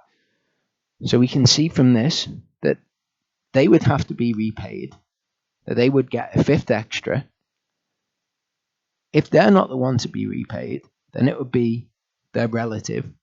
And if their relative is not repaid, then it's Yahovah. So there's no kind of getting out of it. The debt, so to speak, has to be paid to somebody. For the priest, in addition to the ram of the atonement with which atonement is made for him. So the priest would get the ram that was a part of this anyway, but the priest would also get that which is restored. Yahovah says, if you're going to give something to me, what you do is you give it to the person to whom I have said to give it. Like in the example of the tithe, he says, you're giving this to me, but I want you to give it to the Levites in Israel. With most things that were given to the priest, that is the person that he has elected for it to be given to, and he says essentially, this is what it is to give it to me. It's given to Yahovah, give it to the priest, because that's the person I've elected to receive it.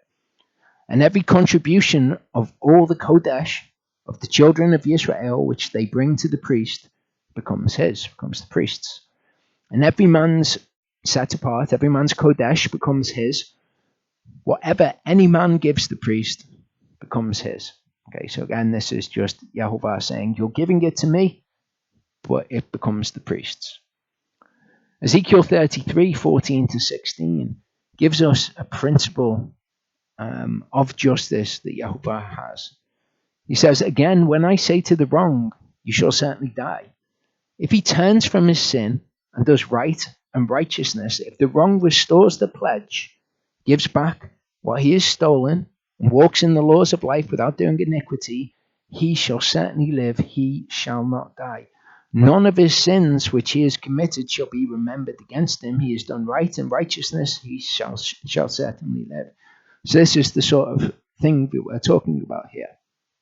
Okay, we are to forgive as Yahovah forgives, and he's given us these means by which reconciliation can be made between two parties. And Yahovah says, look, if the wrong person does what's right and he restores the pledge and gives back what he's stolen, and maybe it's 4 times, 5 times, twice as much, add 1/5 to it, whatever is necessary, then he shall certainly live, he will not die. None of his sins which he has committed shall be remembered against him.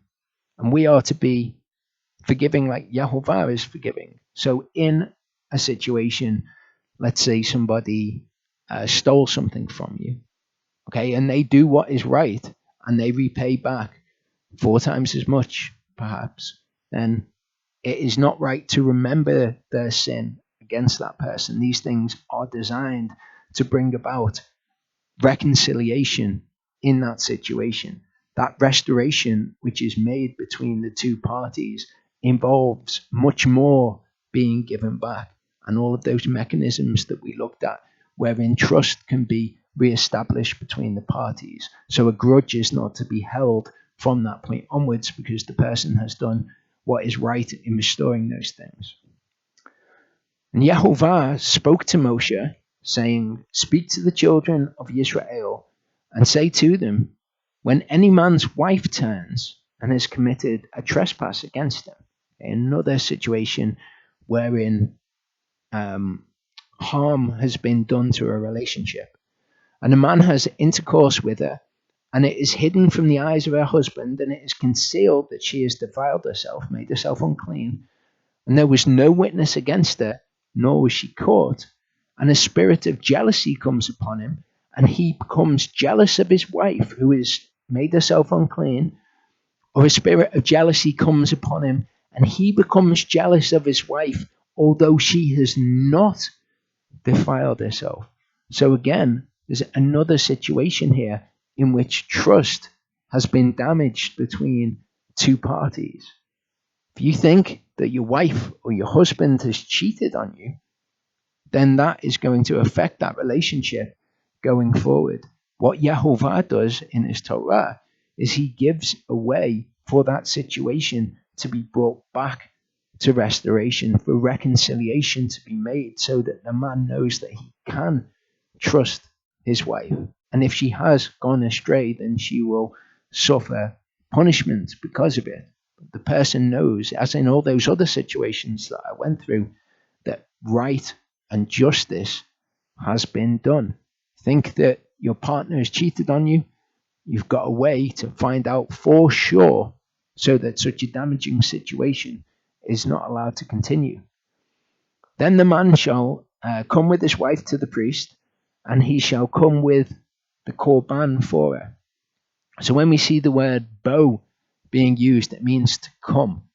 Sometimes you have the word karav used if you are to bring a korban, which is what the word means, is a means of drawing near to Yehovah.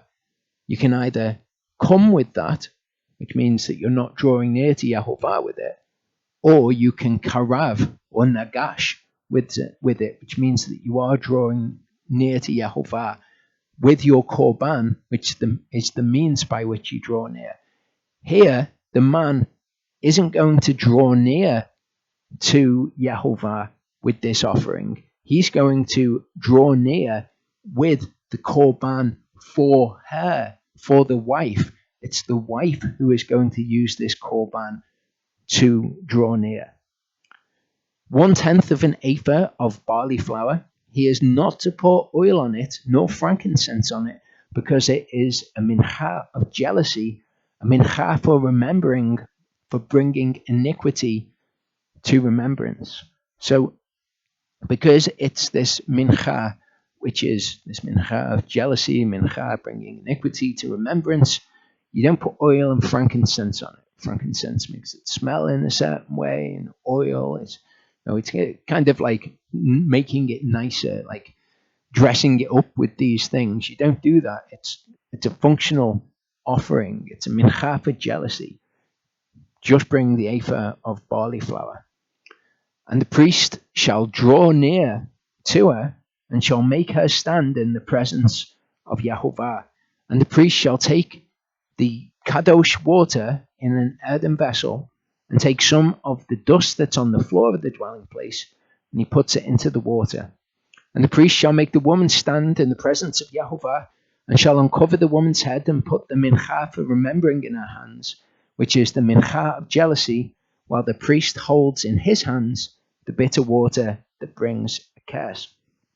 That word for curse is the one that we looked at a couple of weeks ago. It has all of the synonymous words around it. It's the word that's used of how Yehovah cursed the ground. Okay, and the curses that we receive for disobedience to the Torah are described as kalals, and we see that kalal is used interchangeably with ara, so it's the same as the curses which we receive for disobedience, but this is bitter water that brings a specific curse. The priest shall make her swear and say to the woman, if no man has lain with you, and if you have not turned aside to uncleanness under your husband's authority, be free from this bitter water that brings an ara. But if you have turned aside under your husband's authority, if you have made yourself unclean and some man other than your husband has lain with you, then the priest shall make the woman swear the oath, the shevuah of the Allah. Now, I'm not going to go into this particularly deeply, other than to say that shevuah and Allah are both words that have to do with, they can both be translated as curse, but they're kind of what comes from breaking an oath, or when you are adjured to give some kind of information, or, interestingly, when you break covenant, curse that comes from that. That's what these words Shavuah and Allah have to do with. And he shall say to the woman, Yahovah make you an Allah and a Shavuah among your people, when Yahovah makes your thigh waste away and your belly swell. And this water that causes the curse shall go into your inward parts, and make your belly swell and your thigh waste away, and the woman shall say, Amen, Amen. As I've covered recently, when you say Amen, it means that you are agreeing to something. Like when we say in Deuteronomy 27, where it says, the person who acts in this way shall be cursed. And all the people say Amen. That's why we shouldn't say Amen or Amen or Amen after our prayers. We should only say it when we're in agreement with somebody. When somebody else prays, we say Amen at the end of it. It's really been something I've been trying to cut out because it's just kind of one of those religious practices that people kind of involve in their worship of Yahovah and how they speak to Yahovah. So I've really been trying to cut it out. But the woman here is agreeing. Okay, this curse will come upon you. You'll be a Shavuah and an Allah among your people. And the woman says, Amen, Amen. And the priest shall write these curses in a book, curses which come from breaking covenant or perhaps a vow or being adjured to tell the truth in a situation like this one, and shall blot them out with the bitter water, and shall make the woman drink the bitter water that brings the ara. And the water that brings the ara shall enter her to become bitter. So, verse 24, I want you to take note. The woman drinks the bitter water. Okay, the woman's drank the bitter water. And then it says in verse 25, and the priest shall take the mincha of jealousy from her hand, and shall wave the mincha in the presence of Yahovah, and draw near with it to the altar. And the priest shall take a hand filled with the mincha as its remembrance offering. So all grain offerings would have a part of it that the priest would take in his hand and put that on the altar, would katar it on the altar, offer it by fire on the altar to Yahovah, and that was called the remembrance portion.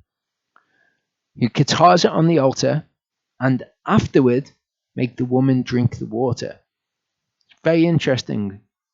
Verse 24, the woman drinks the water, and the priest does this with the grain offering, and then afterward he makes the woman drink the water. Achar is a word which the prophets use to describe the time of the end, okay, the afterwards time, if you like. So what this points to is something fascinating, because the cup that the woman is to drink here, that brings the curse, that makes the belly distend and the thighs swell for the unfaithful wife. Okay, if we were made to drink of that cup, just in our natural state as sinners, then we would have a curse that came upon us. What Yeshua did is he drank that cup for us. Those effects, the belly distending, the thigh shriveling, are effects that can be seen in crucifixion. The effects of crucifixion can be seen in those things. He prays, doesn't he? Father, if you be willing, take this cup from me. He's going to drink from a cup. This is the cup that we hear about in the Torah. And he did indeed take that punishment that was due to us, or take that curse. He didn't take the punishment, as we know. He took that curse which comes from being unfaithful.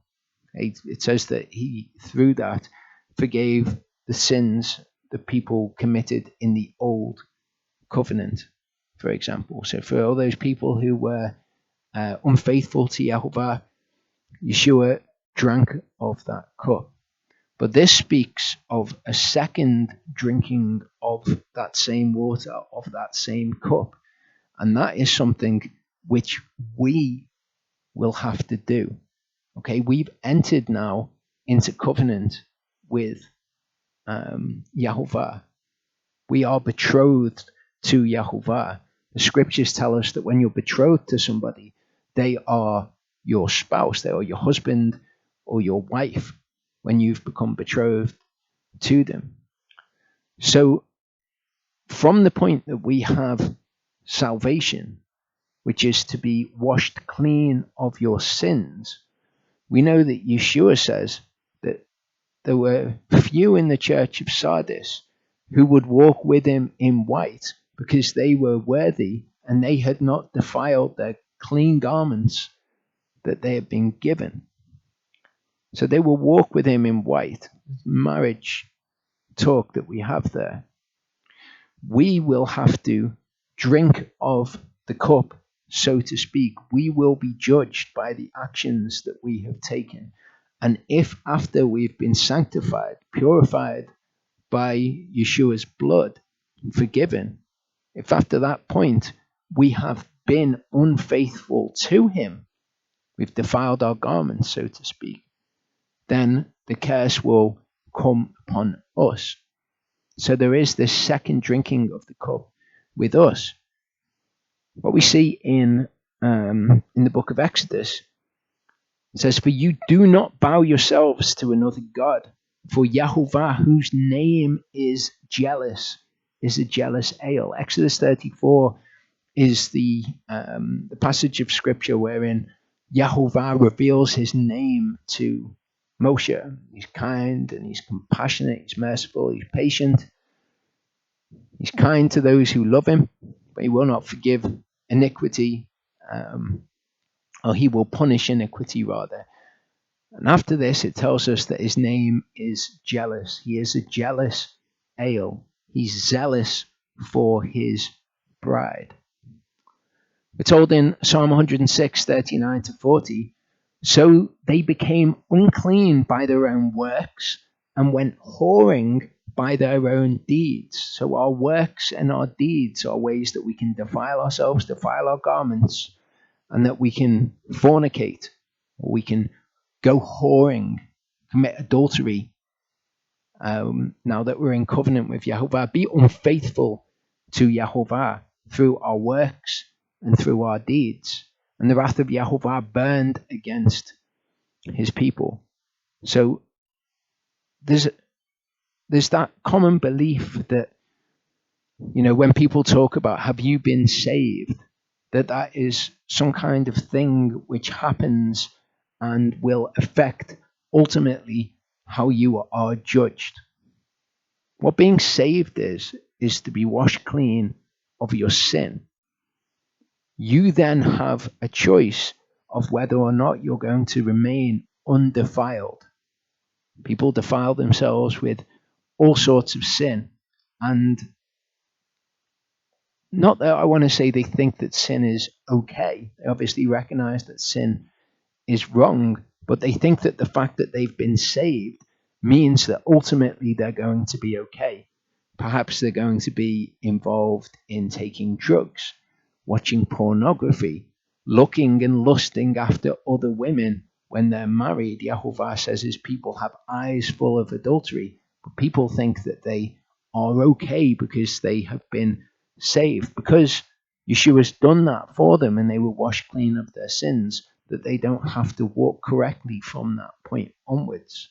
But the woman drinks the cup twice, and we will be judged before Yeshua. The scriptures actually teach us of two different types of salvation, or two different, what theologians would call salvific events. Romans 13 says, "And do this, knowing the time that it is already the hour for us to wake up from our sleep. For now, our salvation is nearer than when we did believe." Obviously, when we believed in Yeshua, we were saved. Paul here talks of another salvation, which is yet future. He's saying our salvation's nearer than when we believed, because we don't have salvation at this point. We are saved of our sins, but salvation, if you like, is the completed thing. Verse 12 says, "The night is far advanced, the day has come near, so let us put off the works of darkness and let us put on the armor of light." Paul's always admonishing us to finish the race that you've started. Treat your body severely as an athlete who is competing treats his body severely. In 1 Thessalonians 5:8, it describes salvation as the expectation of salvation. That's what we all have. We've been cleansed of our sin, and we've all been given this golden opportunity now to walk and not continue to defile ourselves by the lusts of the flesh. In that, we have an expectation of salvation. In 1 Peter 1:3-9, it says, "Blessed be the Elohim and Father of our Master Yeshua Messiah, who according to his great compassion has caused us to be reborn to a living expectation through the resurrection of Yeshua Messiah from the dead." Peter tells us that we're reborn according to the word of Elohim. Through this, we're reborn to an expectation through the resurrection of Yeshua Messiah from the dead. We have this expectation that we will be resurrected from the dead, but we must be found worthy of him at his coming. We must not be unfaithful. "To an inheritance incorruptible and undefiled and unfading, having been kept in the heavens for you, who are protected by the power of Elohim through belief or through faith, for a salvation ready to be revealed in the last time." When Yeshua is revealed from heaven, that's when the salvation is revealed in the last time. We are kept by belief. We're kept through belief. But if we are unfaithful, how can we be kept by faith? Having faith isn't just a matter of believing that Elohim exists.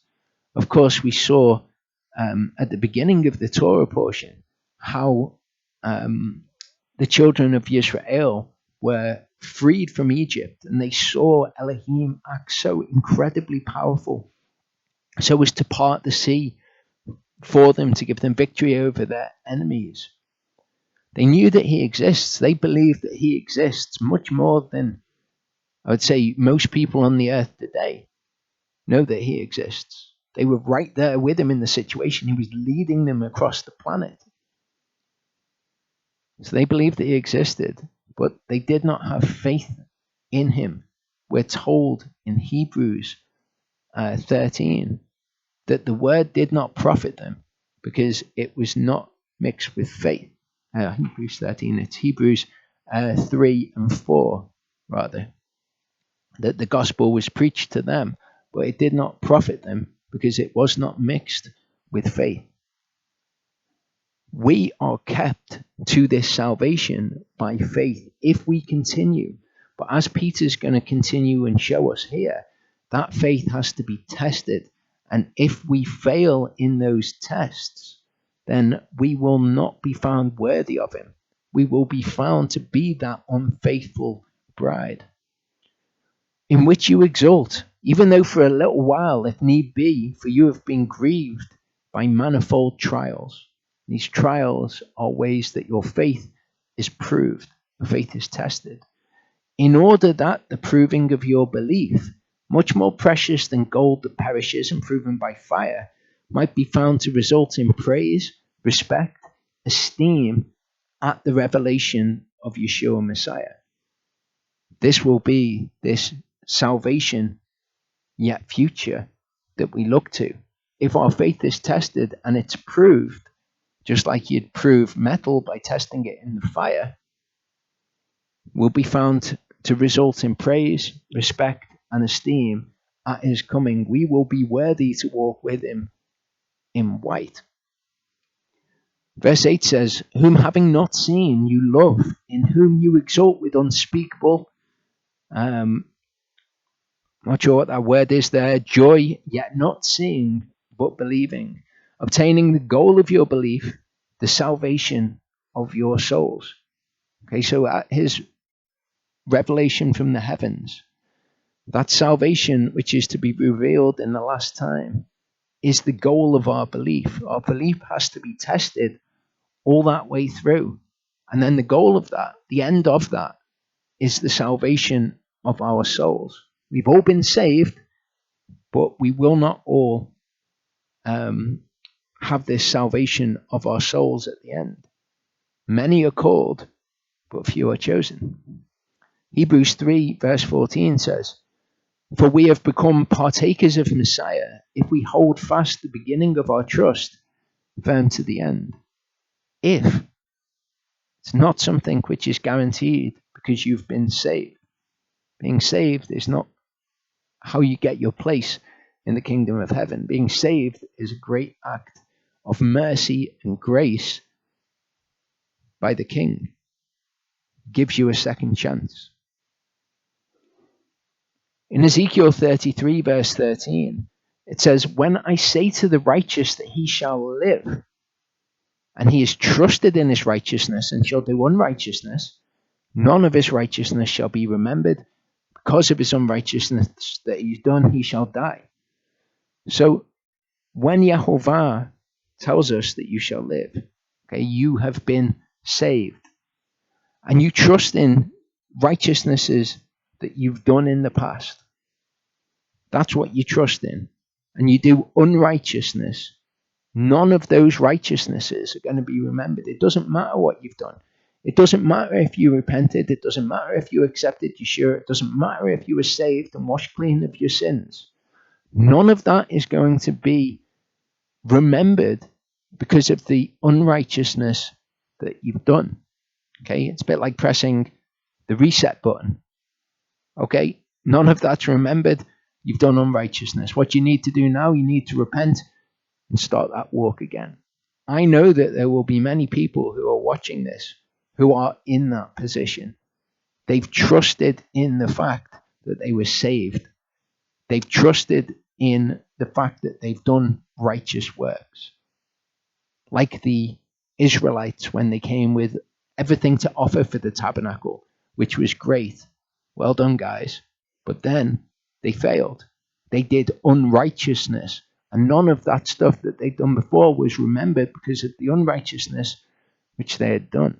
So I know that there will be people who are watching this who need a way out of that.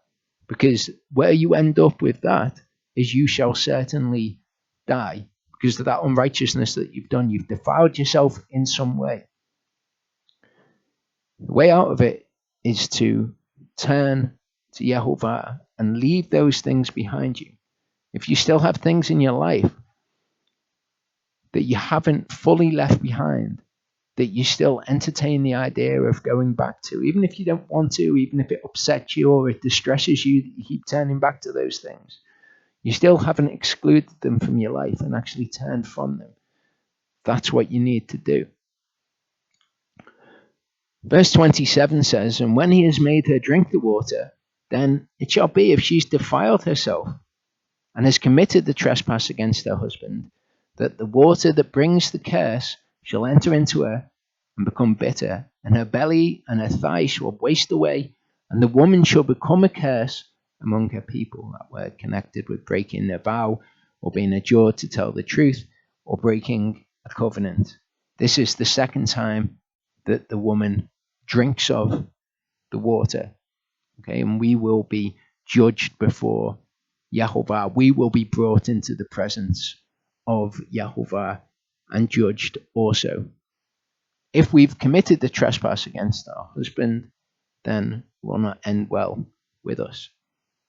If the woman has not defiled herself and is clean, then she shall be clear, and she shall conceive children. Okay, we will, in the allegory, we will go and dwell in the kingdom. Verse 29 says, this is the Torah of jealousy, when a wife turns aside under her husband's authority and makes herself unclean.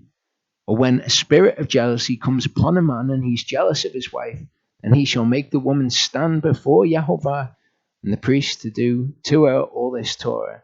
And the man shall be clear from iniquity, but the woman shall bear her iniquity. Again, in this situation, whoever is in the right is proven to be in the right. Any distrust dissolves because it's been proven. And Yahovah makes pains to give us these things in his Torah.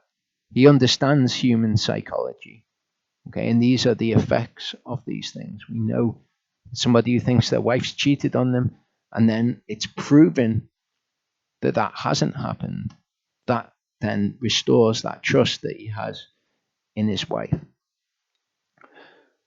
Chapter 6 begins and says, and Yahovah spoke to Moshe, saying, speak to the children of Israel, and say to them, when a man or woman does separate, that word's palah, kind of speaks of things being so wondrous, palah, by making a vow of a Nazarite to be separate to Yahovah.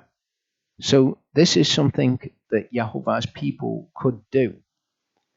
They were already set apart. They had already been kadashed and set apart.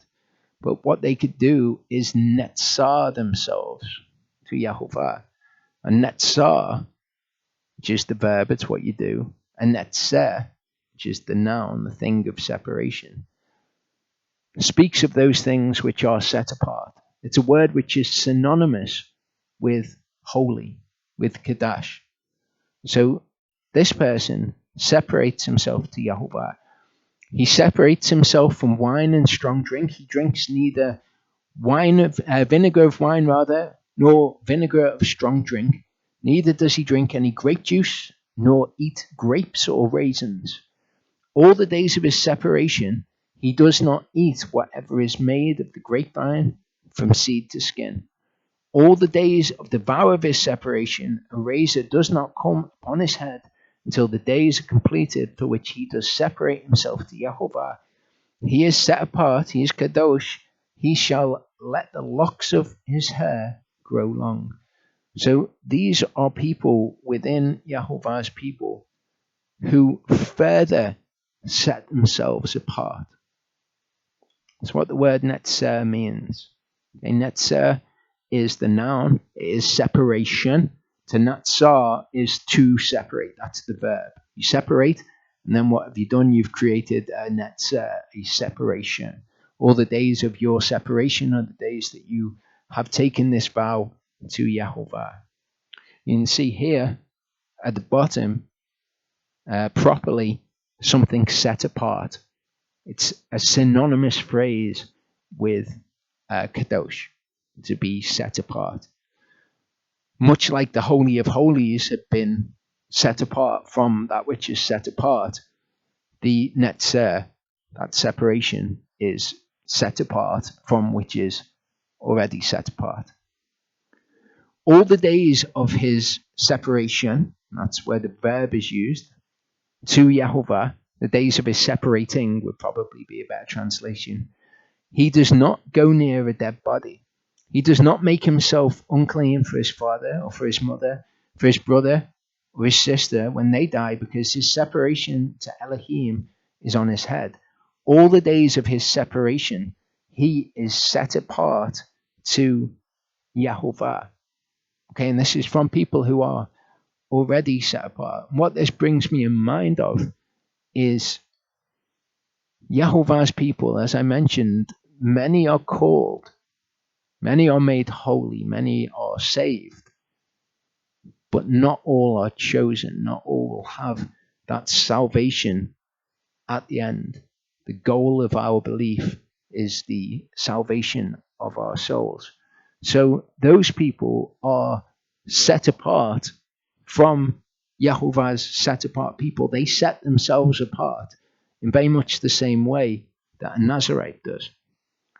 When anyone dies beside him in an instant, suddenly, and he has defiled the head of his separation, then he shall shave his head on the day of his cleansing. On the seventh day, he shaves it. And on the eighth day, he brings 2 turtle doves or 2 young pigeons to the priest to the door of the tent of meeting, and the priest shall prepare one as a sin offering, the other as a burnt offering, and shall make atonement for him, for he sinned by reason of the dead body, and he shall set apart his head on that day, and shall separate to Yahovah the days of his separation, and shall bring a male lamb a year old as a guilt offering, but the former days are not counted, because his separation was defiled. Okay, so it says here that he sinned by way of becoming unclean. We know that becoming unclean is not sin. The reason that he has sinned is because the Torah says that he cannot do those things. So by doing them, he's broken the Torah, and thereby it is sin. Becoming unclean isn't sin. If you become unclean when you've been told that you shall not in the Torah, then that is sin. But it's very interesting, okay? We're to be holy to Yahovah, we're to be set apart. Holiness is this form of separation, it's what it is to be set apart. If we are defiled in our separation, what do? We cleanse ourselves and we start again. Ultimately, when the days of our separation are complete, when Yeshua is revealed, we are cleansed from corruption, which will be the fulfillment of the Day of Atonement. That's perhaps a matter for another time. In Ezekiel 18:23-24, we see this principle. Have I any pleasure in the death of the wrong, declares the Master Yahovah? Is it not that he should turn from his ways and live? But when a righteous one turns away from his righteousness and does unrighteousness, according to all the abominations that the wrong one has done, shall he live? All his righteousness which he has done shall not be remembered. For his trespass which he committed, and for his sin which he's committed, for them he shall die. It's the same thing as is being said here in verse 12. The former days are not counted, because his separation was defiled.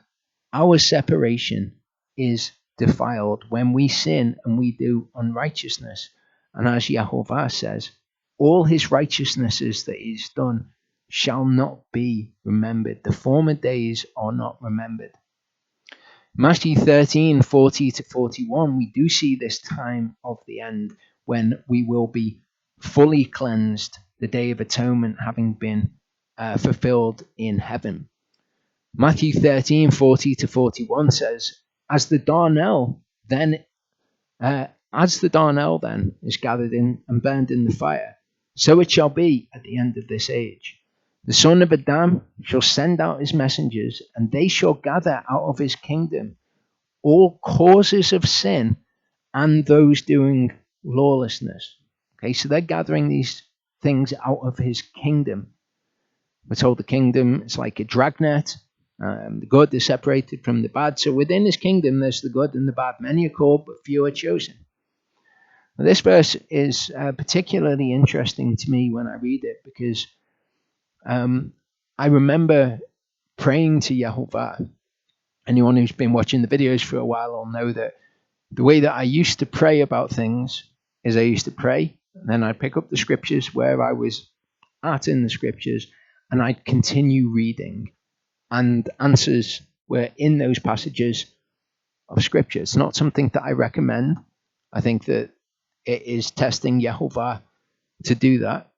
I always pray before, please, if you do not wish to reveal anything, then don't. Not like I was demanding it of him. But anyway, I wouldn't recommend that people do that. That's not the point here. This passage of scripture was the next thing that I read after praying and asking about the defilement that's in the world, about having impure thoughts that you don't want to have, about the world around you, the temptations of the lusts of the flesh and all of those things, and just praying for understanding about how it will be in the kingdom. Are we still going to have all of these things, all of these, impure thoughts, whatever it is, things which intrude upon your desire to be holy? And this was the scripture. The Son of Adam shall send out his messengers, and they shall gather out of his kingdom all causes of sin. That's literally what that is translated to mean. It is in some translations. Other translations say stumbling blocks, which is very imprecise and could be interpreted in several different ways. But these are things which cause sin, and those doing lawlessness. People who continue to sin in his kingdom, and all those things which cause people to sin. Yahovah recognizes the responsibility of whether you're going to sin or not is yours. Okay, sin's desire is toward you, but you should master it. So you have that responsibility. But we also see that he holds the serpent responsible for causing Chava and Adam to sin. He holds the serpent responsible. The serpent has a degree of culpability in that situation. So although when there are causes of sin, we are responsible for not sinning and mastering the desires of sin, those things still have a part in causing people to sin. And the Son of Adam will send out his messengers, his angels, and they will gather all of these causes of sin and those doing lawlessness. We know what happens. Okay, the earth is cleansed with fire, the removal of that which can be shaken, so that that which is not shaken will remain. Okay, so at the end of the days of our separation, so to speak, okay, there will be this cleansing. We read what that looks like in the Torah of the Nazarite. This is the Torah of the Nazarite. When the days of his separation are completed, he is brought to the door of the tent of meeting, and he shall draw near with his means of drawing near to Yahovah, one male lamb a year old, a complete or a perfect one, a tamim one, as an olah, one ewe lamb a year old, perfect one, tamim one as a sin offering, one ram a perfect one as a shlamim, as an offering. The shlamim is a peace offering though. And a basket of unleavened bread, cakes of fine flour mixed with oil, and unleavened thin cakes anointed with oil, and their mincha with their drink offering. So what we have here, after the days of his separation, we have him bring one of every type of offering, apart from the guilt offering, apart from the asham, to make atonement for him. Okay, at the end of the days of our separation, when all of the causes of sin and all those doing lawlessness will be removed, that's the fulfillment of the day of atonement, when atonement is made for us. So it's fitting that all of these offerings by which atonement are made are offered at the end of the days of the separation of the Nazarite. And the priest shall draw near with them before Yahovah and prepare his chata'at and his olah. And shall prepare the ram as a zavach shlamim to Yahovah, together with the basket of unleavened bread. And the priest shall prepare the mincha and its drink offering, its nesek. And the Nazarite shall shave the head of his separation at the door of the tent of meeting, and shall take the hair from the head of his separation, and shall put it on the fire, which is under the sacrifice of the peace offering, the zavach hashlamim. And the priest shall take the boiled shoulder of the ram, one unleavened cake from the basket, mincha, one unleavened thin cake, put them on the hands of the Nazarite after he shaved his head of separation. And the priest shall wave them, a wave offering in the presence of Yahovah. It is Kodesh for the priest beside the breast of the wave offering. So those things go to the priest, as we saw before. Besides the thigh of the contribution, also to the priest. And afterward, the Nazarite does drink wine. This is the Torah of the Nazarite who vows to Yahovah the means of drawing near for his separation. And beside that, whatever else his hand is able to provide, according to the vow which he takes, so he shall do according to the Torah of his separation. So among those who are called, we are to be separate from them. We separate ourselves out. We, Yah willing, will be those who are chosen. That's the way that you want to be separated out from the children of Israel. In Luke 13:28, though, Yeshua gives us a terrifying prospect, something that you want to avoid. There shall be weeping and gnashing of teeth. Okay, this is among those in his kingdom. When you see Abraham, and Yitzchak, and Yaakov, and all the prophets in the kingdom of Elohim, and yourselves thrown outside. That's a way that you don't want to be separated. You're being separated from the wrong group within his kingdom at this point. So live out the days of your separation from Yahovah, remembering that you will be held to account in the end. And having been saved, having been set apart, having been called is not the end of it. You must separate yourself further from that. You must look forward to that salvation which is to come. Separate yourself from all of the uncleanness of the world. Do not defile yourself, because certain people within his kingdom are not going to be there. They're the ones that are going to be weeping and gnashing their teeth, and they're the ones that you want to separate yourself up from. Okay, so the Numbers chapter 7 is pretty much all just the offerings that the various leaders of the tribes brought for the dedication of the Mishkan. So I've not really covered that apart from the wagons which they all brought. I'm going to end looking at the Aaronic blessing, because it's interesting, and it leads us into looking at what it is to take the mark of the beast, his name, or the number of his name. So verse 22 says, and Yahovah spoke to Moshe, saying, speak to Aaron and his sons, saying, this is how you bless the children of Israel. Say to them, Yahovah bless you and keep you.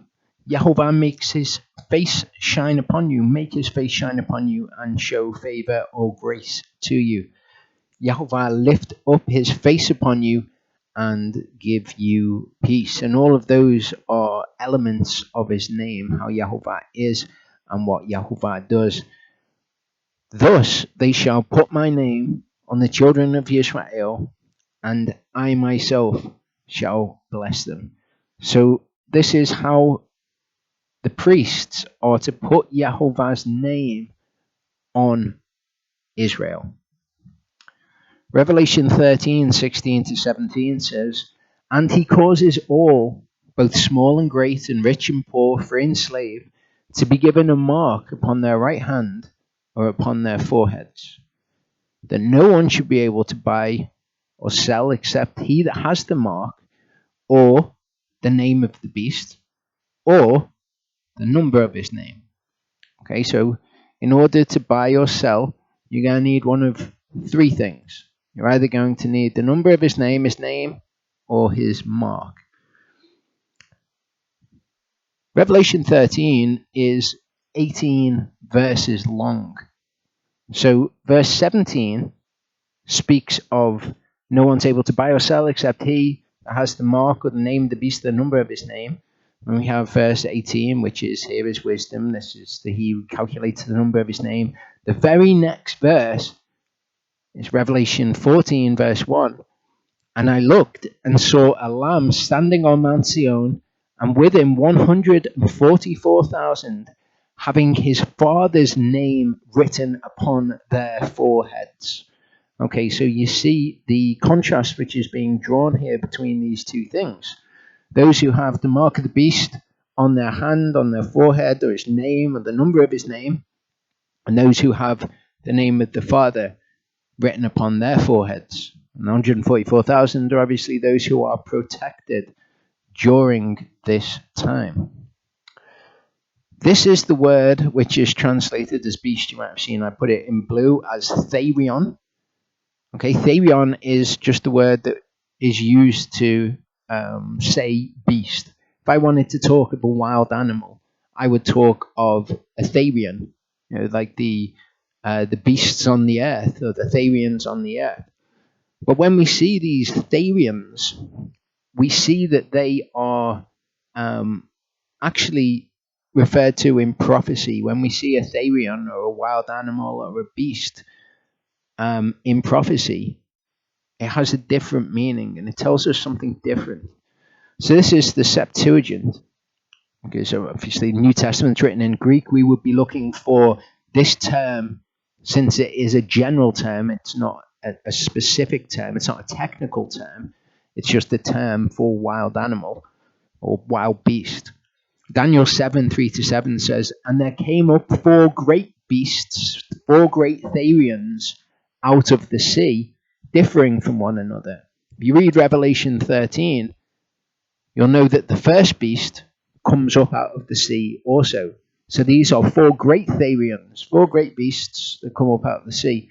The word in Hebrew just means beast, just as the Greek word just means beast. So going to the Septuagint just shows the linkage with Revelation. It's the same word. It's just a word that means a beast or a wild animal.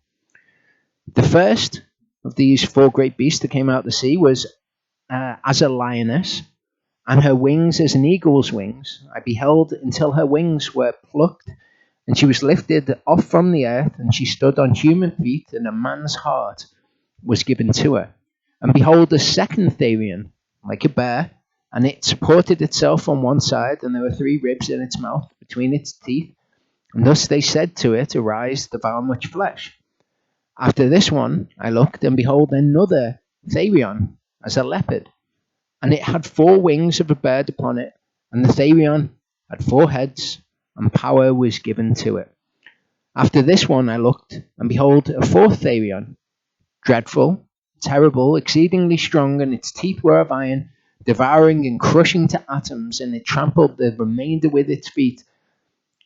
And it was altogether different from the therion that were before it, and it had 10 horns. So the imagery which is used in prophecy is of these things which come up, and they're described as beasts, and they're animals essentially. And it's idiomatic language, or it's metaphorical imagery that we have given here. And these beasts represent certain things, and Daniel gives us more information about what each of these things are.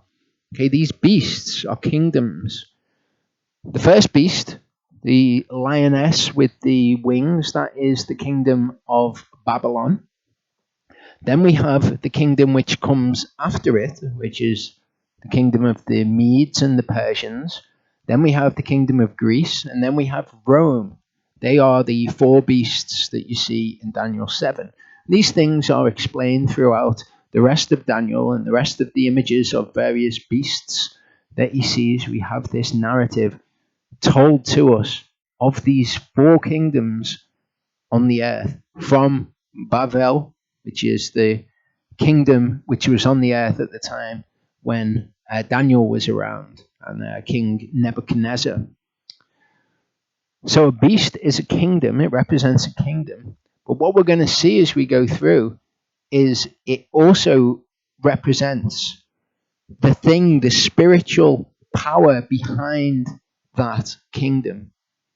The beasts are going to have horns. You'll see that it's got 10 horns on it here. I'm going to tell you these things plainly now, and then I'm going to show you these things in Scripture. So the beasts of the kingdoms, the horns on the beasts, they are human rulers. They are human people. The beast itself is the spiritual entity that is behind the kingdom. And as a whole, the beast and its horns is the kingdom. We see in Daniel 10:12-13, it says, "And he said to me, do not fear, Daniel, for from the first day that you set your heart to understand and to humble yourself before Elohim, your words were heard, and I have come because of your words. But the prince of Persia withstood me 21 days, and see, Michael, one of the chief princes, came to help me, for I have been left alone there with the kings of Persia." So here we get an insight into the spirit realm. This is the angel Gabriel. He comes to Daniel and he says, Michael, one of the chief princes, uses the word princes, help me to fight against the prince of the kingdom of Persia. Okay, so this is a spiritual entity which is doing battle with Michael and Gabriel. For I had been left alone there with the kings of Persia. Kings, again, are spiritual entities. You get human kings and you get spiritual kings. The ones that Gabriel is fighting against here are spiritual kings. So we should expect, and we see elsewhere in the book of Daniel, that we will have spiritual princes and spiritual kings. Okay? Daniel 10:20-21 says, "And he said, do you know why I have come to you? And now I return to fight with the prince of Persia. And when I have left, see, the prince of Greece shall come." Remember those 4 kingdoms which come up on the earth, told by Daniel. It's the Babylonians, then the Medes and the Persians. Then we have the Greeks. And then we have the kingdom of Rome is the final kingdom. Okay, and he's talking here, "I return to fight with the prince of Persia, and see, the prince of Greece shall come." Spiritual entities.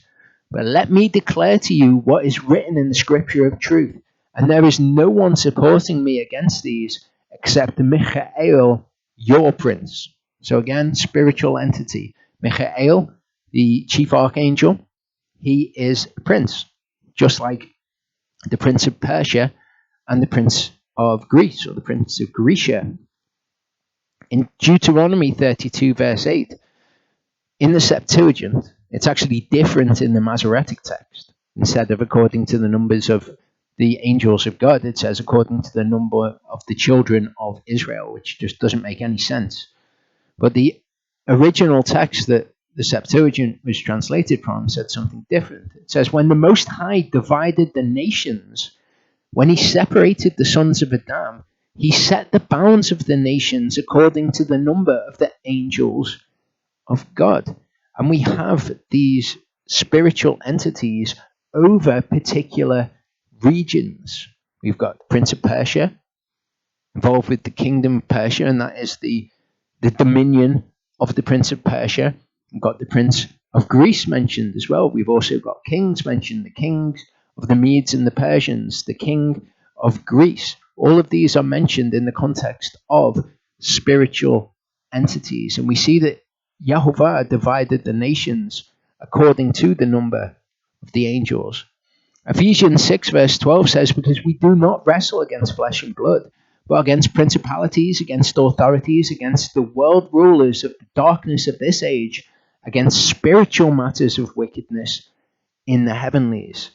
So our fight is not with flesh and blood human beings. Our fight is with what is behind them.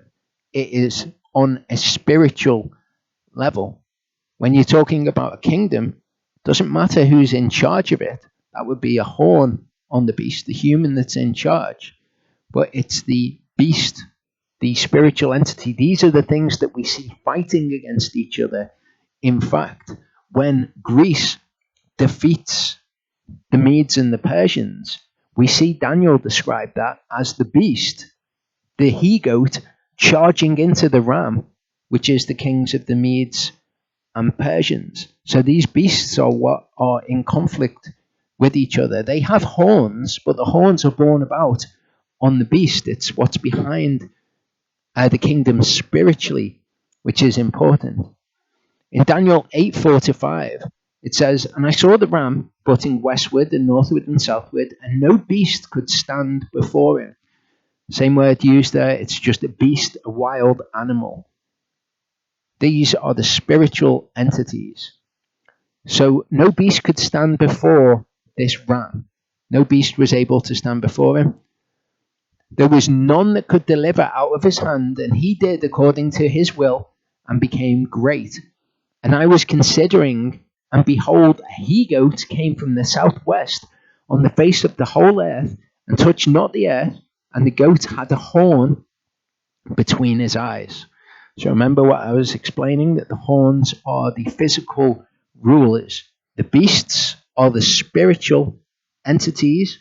The beasts are the kingdoms and the spiritual entities, and on their heads they have these horns. Okay, so we're going to see in Daniel 8 how these horns are described.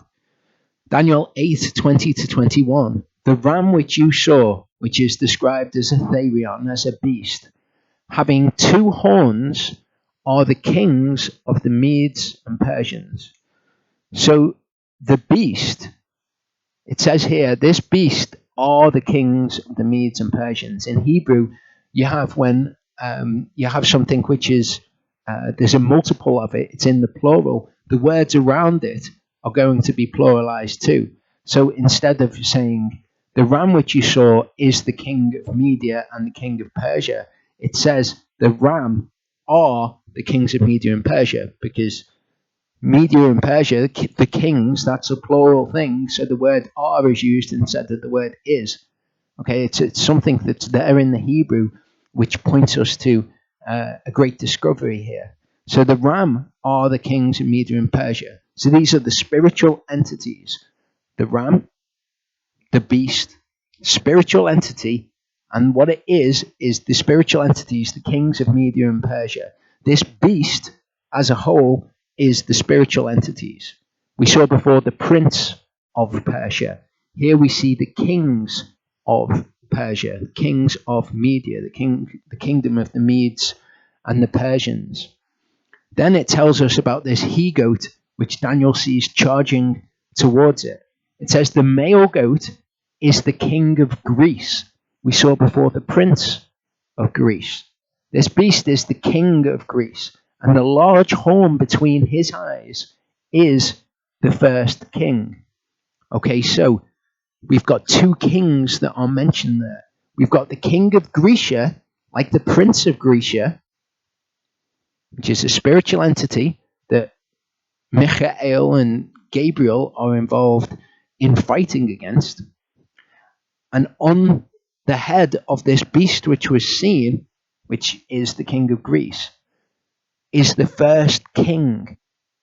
So that's two kings. You've got the spiritual kings and you've got the human kings. Daniel 7 verse 24 says the 10 horns are 10 kings from this kingdom. This is the fourth terrible beast which Daniel sees coming up. So we've got 10 kings. These are 10 human rulers that are going to rule this kingdom. But they're all born about on the beast, which is the spiritual entity behind the kingdom. Jeremiah 48:25 says, the horn of Moab has been cut off and his arm has been broken. Speaking of the physical ruler, the human ruler of Moab. Now, Daniel goes into a great deal of history that has happened and actually come to be on the earth. Like the idea that the he-goat will come from the southwest and he'll butt into the ram, which is the kings of Media and Persia. That actually happened in history. Greece came from the southwest and engaged with the Medes and the Persians. There's a whole lot more that's in the book of Daniel. I'm not going to go through that because my purpose in this teaching is to show what the mark of the beast is. I want us to understand what the beast is without going into all detail about all beasts in all scripture and how all prophecy was fulfilled. If people are interested in that sort of depth of teaching, I would recommend this teaching, Daniel and Revelation Decoded, because I go through all these horns that come up, the little horn, how it comes up among 3 other horns and how it displaces them, and how there's 10 horns and this happens to this one, this happens to that one, and then the horns on the king of Grecia, all of those things. How 4 horns came up on the king of Grecia, just like we see happening in history. So if you want to know the history and how all of that maps out with beasts and horns, and you're interested in that aspect of what I'm saying, I recommend this teaching. It goes into a lot of depth on that. We also see beasts in the throne room in heaven. Revelation 4:6-7 says, "And before the throne was a sea of glass like crystals, and in the midst of the throne and around the throne were 4 living creatures." It says in this translation. In the King James Version, it just says beasts, because this word zoon, along with the word therion, both refer to beasts. They've both got slightly different emphasis about what they're saying about the beasts, but they both mean beast. But I'll show you that. Covered with eyes in the front and in the back. And the first living creature was like a lion, the second living creature like a calf, the third living creature had a face like a man, fourth living creature was like a flying, eagle. So again, much like the beasts of the earth, okay, those spiritual entities on the earth are all seen in these sorts of guises. Daniel saw the 4 beasts. He said the first one was like a lioness with wings, for example. This is the Thayer's Greek lexicon entry for the word zoon. You see the word zoon here. Again, an animal, brute, beast, same thing as therion means. It says here a living being, because that's actually more accurate, as Thayer's goes on to discuss.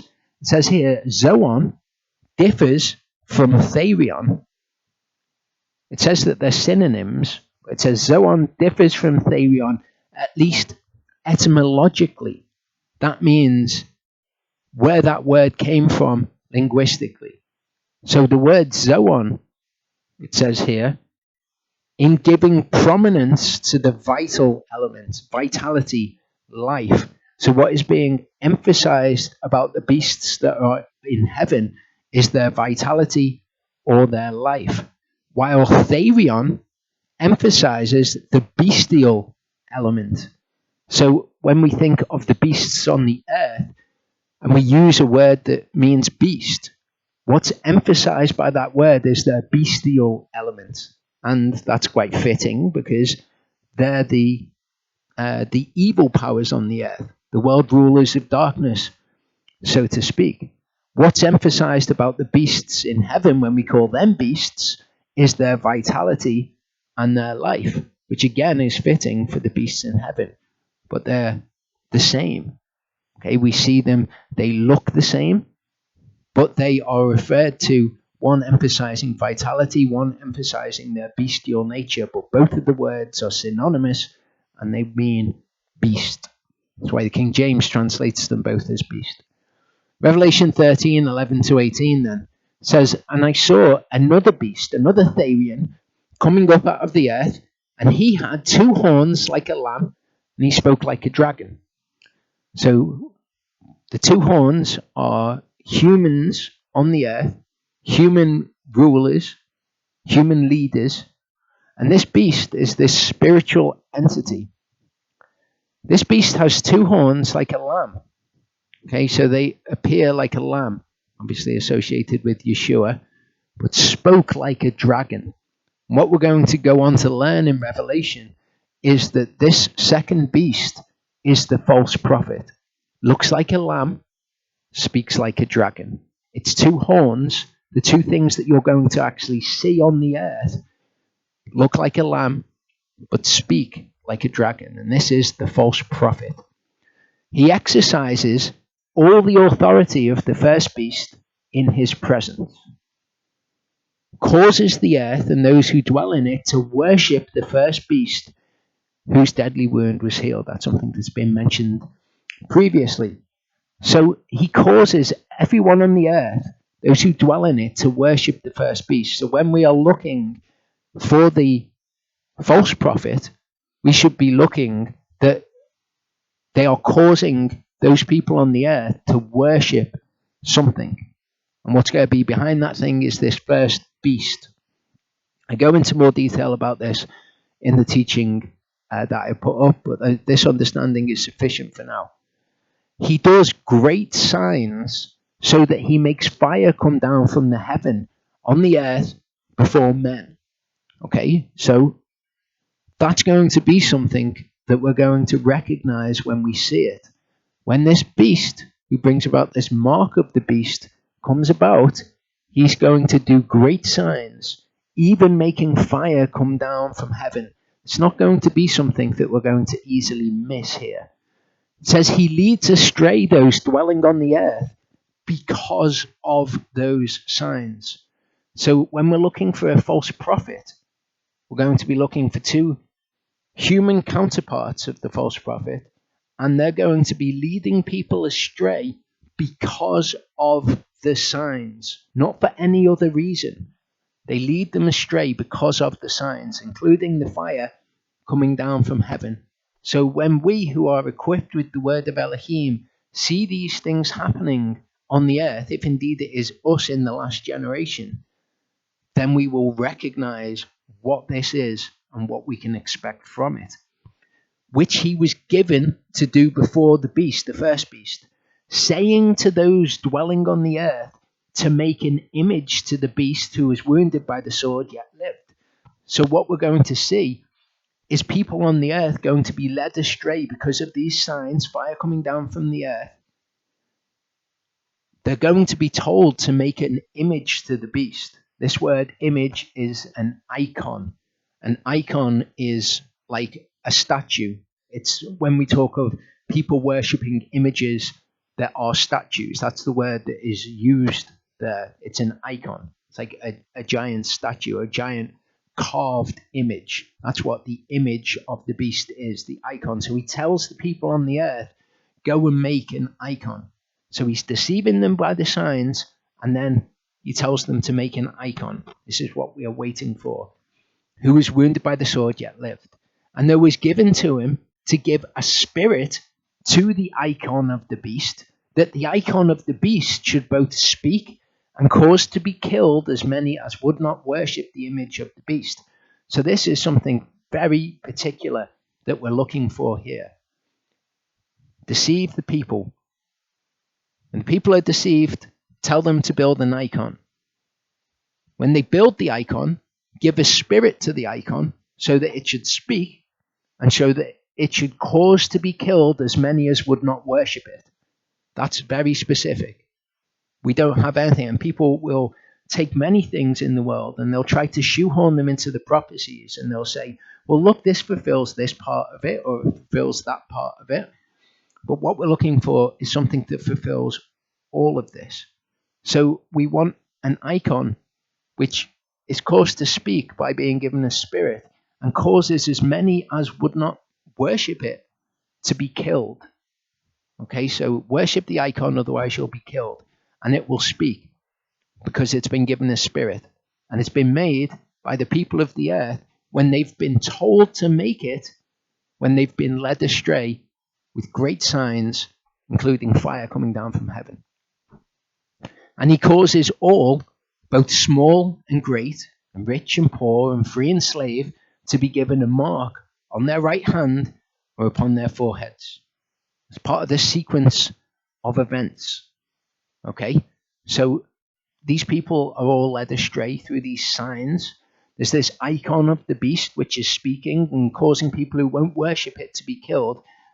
Then he causes these people to be given a mark on their right hands on their foreheads. All people, everyone, small and great, rich and poor, free and slave, everyone is given this mark, that no one should be able to buy or sell except he that has the mark, or the name of the beast, or the number of the name. 3 things which you can have to buy or sell. It's not just the mark of the beast that you've got to have.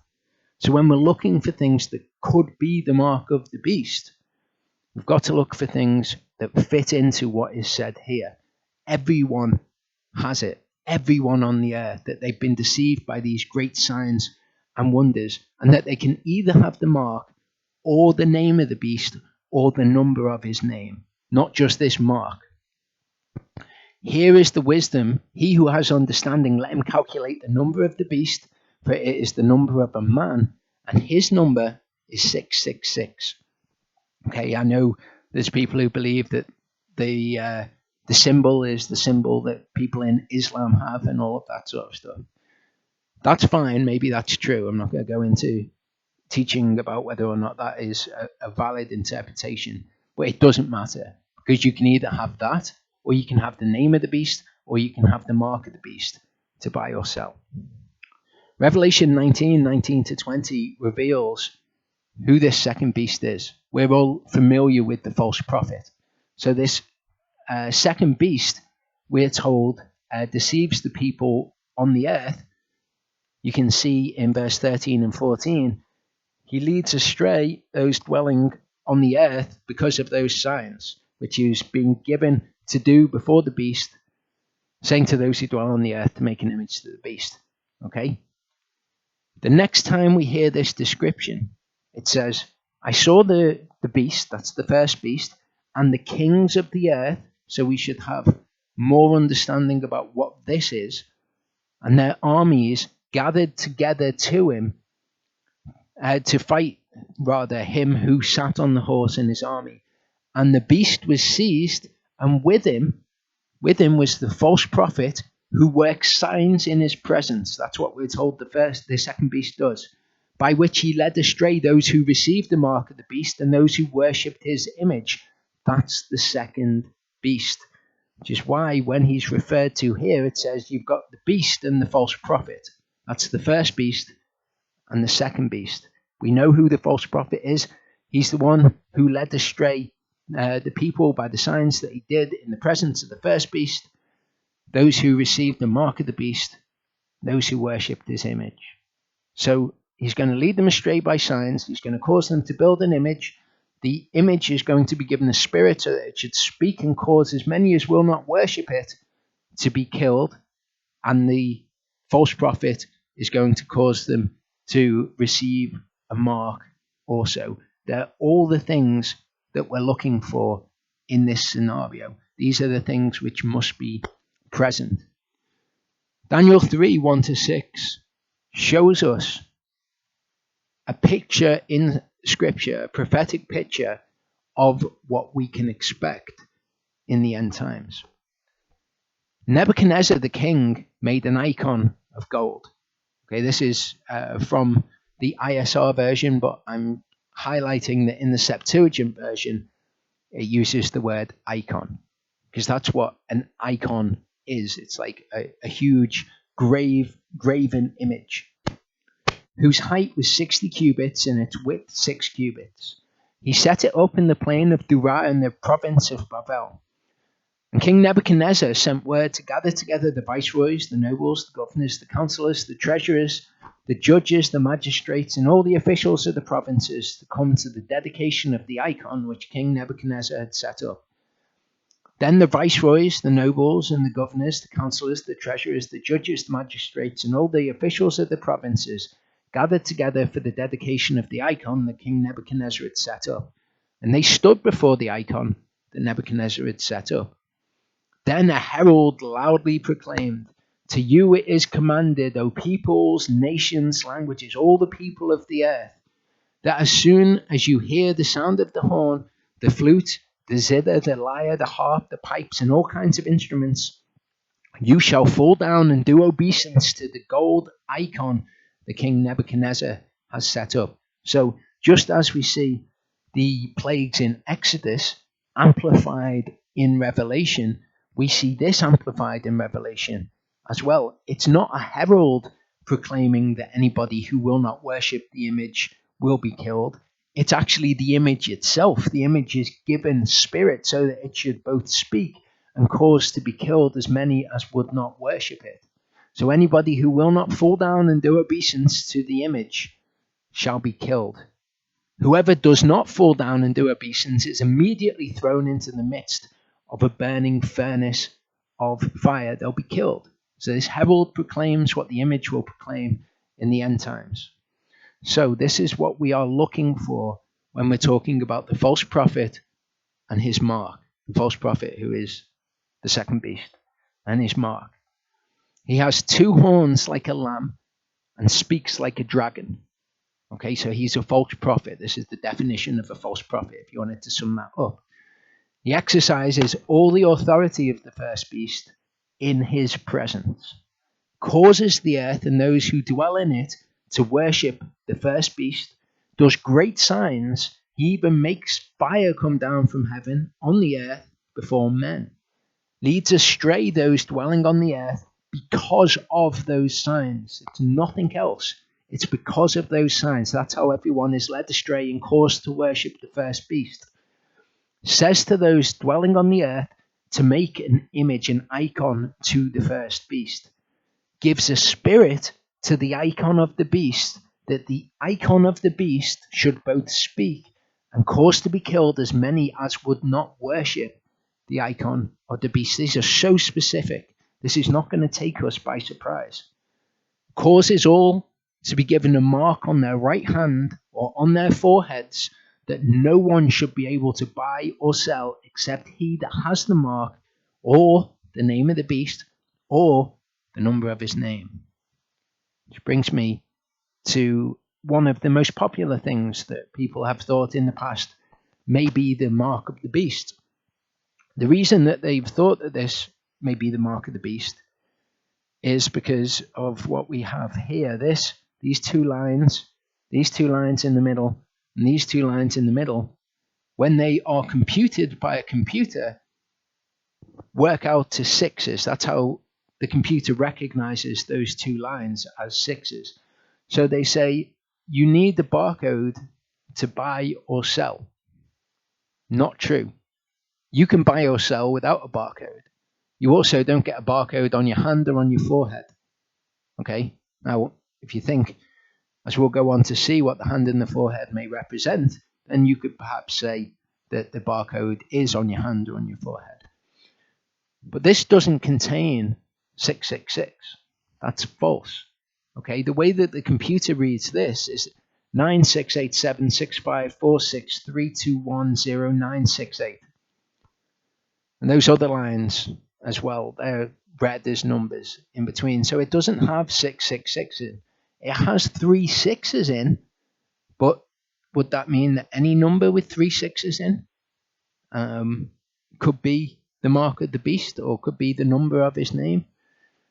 No, it's just something that kind of caught people's eye about this. Those people who knew about it said, well, these 3 lines, equidistant lines in the barcode, are sixes. But we've got to be incredibly precise in what we're saying. Okay, we don't see people on the earth being led astray by great signs and wonders like fire coming down from heaven. You can buy and sell without the barcode. Okay, it's not the barcode or the number of his name. People are saying, well, the number of his name's in the barcode. So that's kind of like both of them are the same thing. Or the name of the beast. Where's the name of the beast? Or none of this is explained. What people tend to do is they look at the world around them and they try to see in the world around them things from the end times, which is fine because we're to be watchful and we are to take in those things that are in the world around us and we're to be watchful. But the scripture is incredibly clear and precise in the description of what those things look like. It's not in Yehovah's nature to have us taken by surprise or to all be using the mark of the beast without knowing it. Yeah, the whole point in taking the mark of the beast is it's an exercise of your will. And we'll come to that and I'll show you that. But it's an exercise of your will that you take it. And it's actually in defiance to Yehovah. It's choosing to take this. Yehovah is not just saying, okay, anybody who uses a barcode, you're using the mark of the beast. People have also speculated that cryptocurrency might be the mark of the beast. And again, it's on the most tentative, slim interpretation of those prophecies that maybe one day you won't be able to buy anything without cryptocurrency. I don't believe that. I think that there are many ways that you could show that that's extremely unlikely to be true. But even if it was true, that doesn't make it a candidate for being the mark of the beast, for it being the false prophet's mark, because there's so much other stuff which has to be in place around it. Okay, so people look at cryptocurrency, they say maybe one day you won't be able to buy or sell without it. That's fine. It says that you will be able to buy or sell if you've got the number of his name or the mark of the beast. So this is something that is a lot more involved. Whatever is put in place on the earth, having these people having been led astray by these signs and wonders, it's not cryptocurrency. Revelation 17 verse 5 shows us the whore. It says that upon the whore's forehead was a name written. Now this idea of having a name written on your head, like those who take the mark of the beast, his name and the number of his name, right hands and foreheads, are contrasted with those who have the name of the Father on their forehead. The idea of having someone's name on your forehead it's kind of like what defines you, whose you are. The name that's written on your forehead is kind of who you're declaring yourself to be, so to speak. I've thought in the past, your hand represents what you do, your forehead represents what you think, but that's not true. Scripture teaches us that thoughts come from the heart, they don't come from the brain. That's kind of a scientific understanding that we have.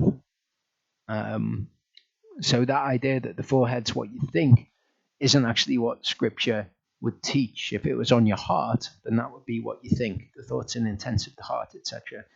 This whore has this name on her forehead. This is who she is.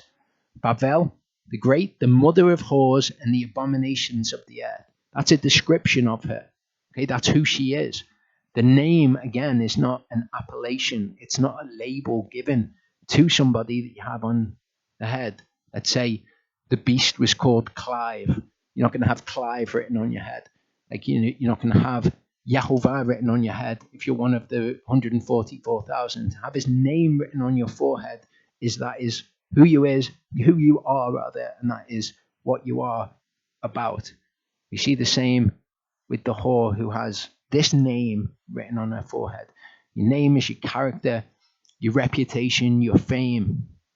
In Revelation 22 verse 4, it says, they shall see his face and his name upon their foreheads. Okay, so are you going to have the name of the beast, or are you going to have the Father's name on your forehead? This is what's going to make the difference here. Deuteronomy 28, 9-10 says, Yehovah does establish you as a set-apart people to himself. He has sworn to you, if you guard the commands of Yehovah your Elohim and walk in his ways, all the peoples of the earth shall see that the name of Yehovah is called upon you. You want to have his name on your forehead? For everyone to be able to see that his name is called upon you? Guard his commandments, walk in his ways, have his name on your forehead. Deuteronomy 6, 4-8 says, Hear, O Yisrael, Yehovah our Elohim, Yehovah is one. And you shall love Yehovah your Elohim with all your heart, with all your soul, and with all your might. And these words which I am commanding you today shall be in your heart. Not literally, you're not going to have a load of words poking out your heart, but they'll be in your heart, and we can understand what is meant by that. You shall impress them on your children and speak of them when you sit in your house, when you walk by the way, when you lie down, and when you rise up. That's what it is to have his name on your forehead, if you like, as well. Okay, it's who you are. It's what you're about, what you do as you're going about the place. And you shall bind them as a sign on your hand, and they shall be as frontlets between your eyes. And this word frontlets is something that goes on your forehead. We can see here it is the word tofafa. Okay, tofafa. If we look at the bottom here, a fillet for the forehead. So you've got his sign. Doing his words is a sign on your hand and on your forehead. Just like guarding his commands is how people will see the name of Yahovah called upon you, to have his name on your forehead. This is the word charagma. Charagma is the word mark in Revelation, where it talks of the mark of the beast. Okay, it can be a stamp or an imprinted mark. Something which is carved, a sculpture, a graven work of idolatrous images, which is interesting. Okay, so it can be something engraved, it can be something imprinted, and that's what you're going to have on your hand or on your forehead. This is interesting to me when I consider in Exodus 39, 30 to 31, and they made the plate of the set apart sign of dedication of clean gold and wrote on it an inscription like the engraving of a signet. And what's engraved there is set apartness to Yahovah. And they put on it a blue cord and they fasten it above on the turban. That's the gold plate which goes on the high priest's forehead. So here we have an engraving, like that word charagma. This would be a charagma on the forehead of the high priest. So it could be a literal mark or something which is engraved that people have on their foreheads. Much more likely, what we read in Scripture is it's what you're about and what you do. Okay, that's overwhelmingly what we see when we see something on someone's forehead. But I can't deny that you do see something physical on the high priest's forehead, and that is a charagma. That is a mark. We're to have, doing his words is to be a sign on our hands and on our foreheads. And that's obviously the metaphorical usage of it. And the word for sign that is used there is auth. Okay, look at one of the meanings of auth. Mark. Okay, an auth is a sign. It is a mark. So we are to have Yahovah's mark on our hands and on our foreheads. Doing his words is how we have his auth on our hands and on our foreheads. Doing his commands is how people will see that the name of Yahovah is called upon us. Okay, so the people in Revelation take a mark on their hands, or an auth on their hands. If you're writing it in Hebrew, you could use this word auth to describe the exact same thing. And they will have his name on them too. So doing the Father's commands is to have his mark on your hand and forehead and his name called upon you. And the opposite is true for the beast. You will be worshipping the image of the beast. He's going to come and he's going to deceive everybody on the earth so that they make an image to this spiritual entity. They worship this spiritual entity. He's going to lead them all astray by signs and wonders. And then he's going to give them a mark and cause them all to worship this beast, this first beast. In these times, people are going to have the word of Elohim. I'm going to show you that because people will say, well, maybe they won't have the word of Elohim. So when all these things happen, maybe nobody's going to have the word to know that these things are written of in the scriptures. But just like in Exodus, when you have the people being given a chance, the people of Egypt, to do the word of Yahovah, when it comes to the hail raining down, you're going to have the same thing in the end times. You're going to have all of this which is directly prophesied in Revelation. And you're going to have people being given the choice. Are you going to not worship the image of the beast and therefore give up your life. Remember, the image of the beast causes those who will not worship it to be killed. Or are you going to stand on the word of Elohim? So people will be given a choice, and they're going to have to make the decision, will they worship the beast? Contrary to what the scriptures say. Are they going to take that mark on their hand and on their forehead in the name of the beast and be involved in worshipping the image? Or are they going to be like Shadrach, Meshach, and Abednego? Hopefully, we will be among the 144,000 and we will be protected from those things. But perhaps it will be required of us also. But certainly the people who are around then will have the choice of whether or not they're going to be killed for the testimony of Yeshua and because of the word of Elohim. Proverbs 3 verse 3 says, "Let not kindness and truth forsake you. Bind them around your neck. Engrave them on the tablet of your heart." Okay, the charagma is an engraving, remember. So this, you could say, is to take the charagma of Yehovah on your heart. Okay, you obviously don't physically engrave it on your heart. That wouldn't be very healthy. You don't physically bind them around your neck. But this is Yehovah's name, kindness and truth. Bind them around your neck and engrave them on your heart. Take his mark. Have his name called upon you. If you're in a situation where you're being asked to kneel down and worship before the icon of the beast, do not do that. Do not take the mark of the beast. Do not take the beast's name.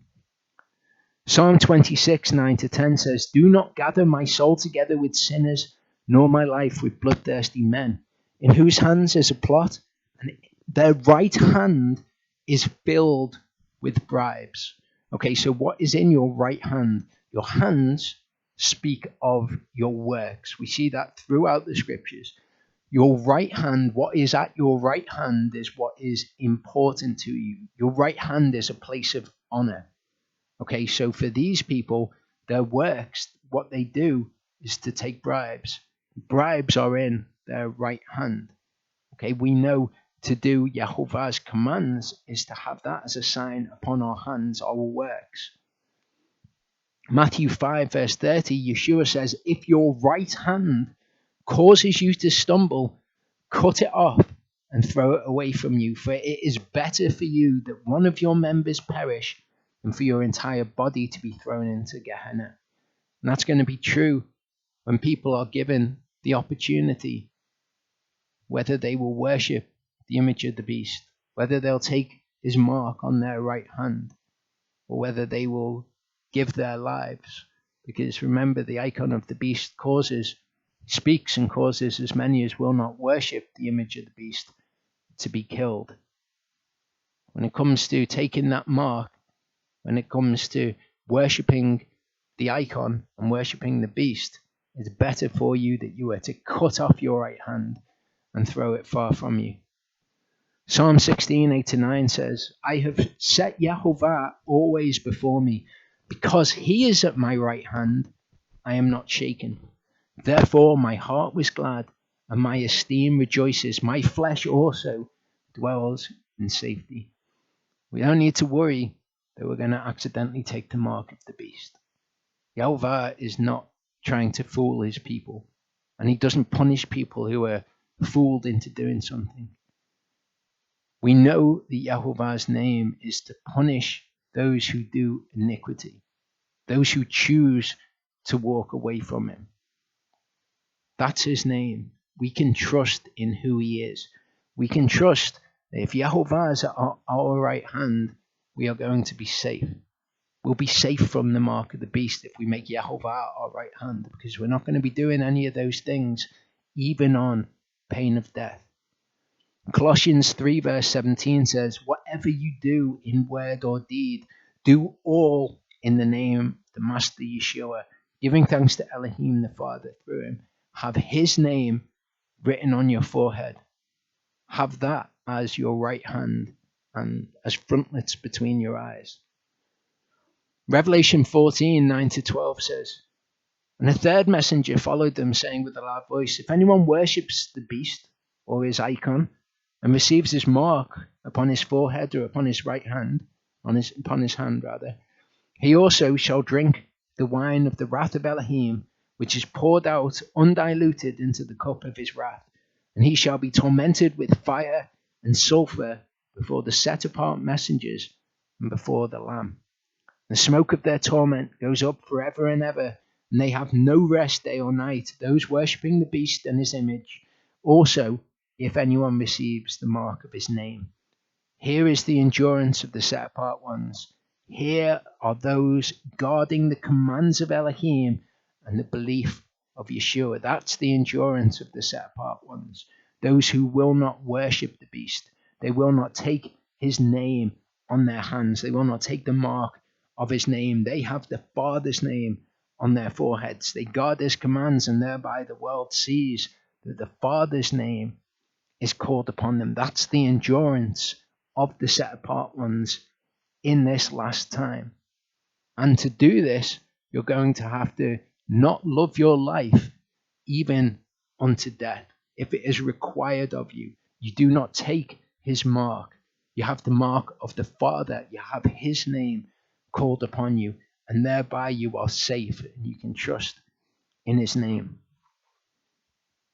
Ezekiel 36:22 says, "Therefore say to the house of Israel, thus said the Master Yehovah, I do not do this for your sake, O house of Israel, but for my set apart name's sake, which you have halaled among the Gentiles wherever you went." Think about the damage that it does to the name of Yehovah to tell people things like the barcode is the mark of the beast. Given what we have just read happens to those who accept the mark, they're cast into the lake of fire. Think about what it does. If you tell somebody who is perhaps not a believer, this or that around the world is the mark of the beast, and they go, "Oh, that sounds bad. Mark of the beast, I'm sure I've heard of that somewhere. I'm going to look it up. I'm going to see what it is." And they learn all of this about the mark of the beast. One of the first things that drew me to the scriptures or reading the scriptures ever in my life was listening to a hip-hop song which talked about the beast in Revelation, the mark of the beast and all of those things. That was one of the first things that caused me to ever read the scriptures. And that song profaned his name and his character, suggesting that certain things were the mark of the beast which weren't. And we must be incredibly careful what we tell other people is the mark of the beast, because it carries such severe consequences to take the mark of the beast, that if we just throw that around unthinkingly, or when we're not absolutely certain, when the prophecies aren't being fulfilled and we just see something which might be used to buy or sell, we have to be very careful, because that profanes his name. People have that as their introduction to the scriptures, and then they go off and they say, "Oh, so it's the barcode. And if I bought something with the barcode, I'm going to be cast into the lake of fire." That doesn't sound very good. That doesn't sound like a God that I want to worship. It sounds like nonsense, in fact. I don't believe in this Elohim. That's who you've shown Elohim to be to people. So be very careful with the words that you say. People are getting in touch, I believe, at the moment about the mark of the beast, because they believe that the COVID-19 vaccine might well be the mark of the beast. People are saying things like, well, it might be that if you don't get the vaccine, you can't buy or sell. And for many reasons, that is not going to be the case. Okay.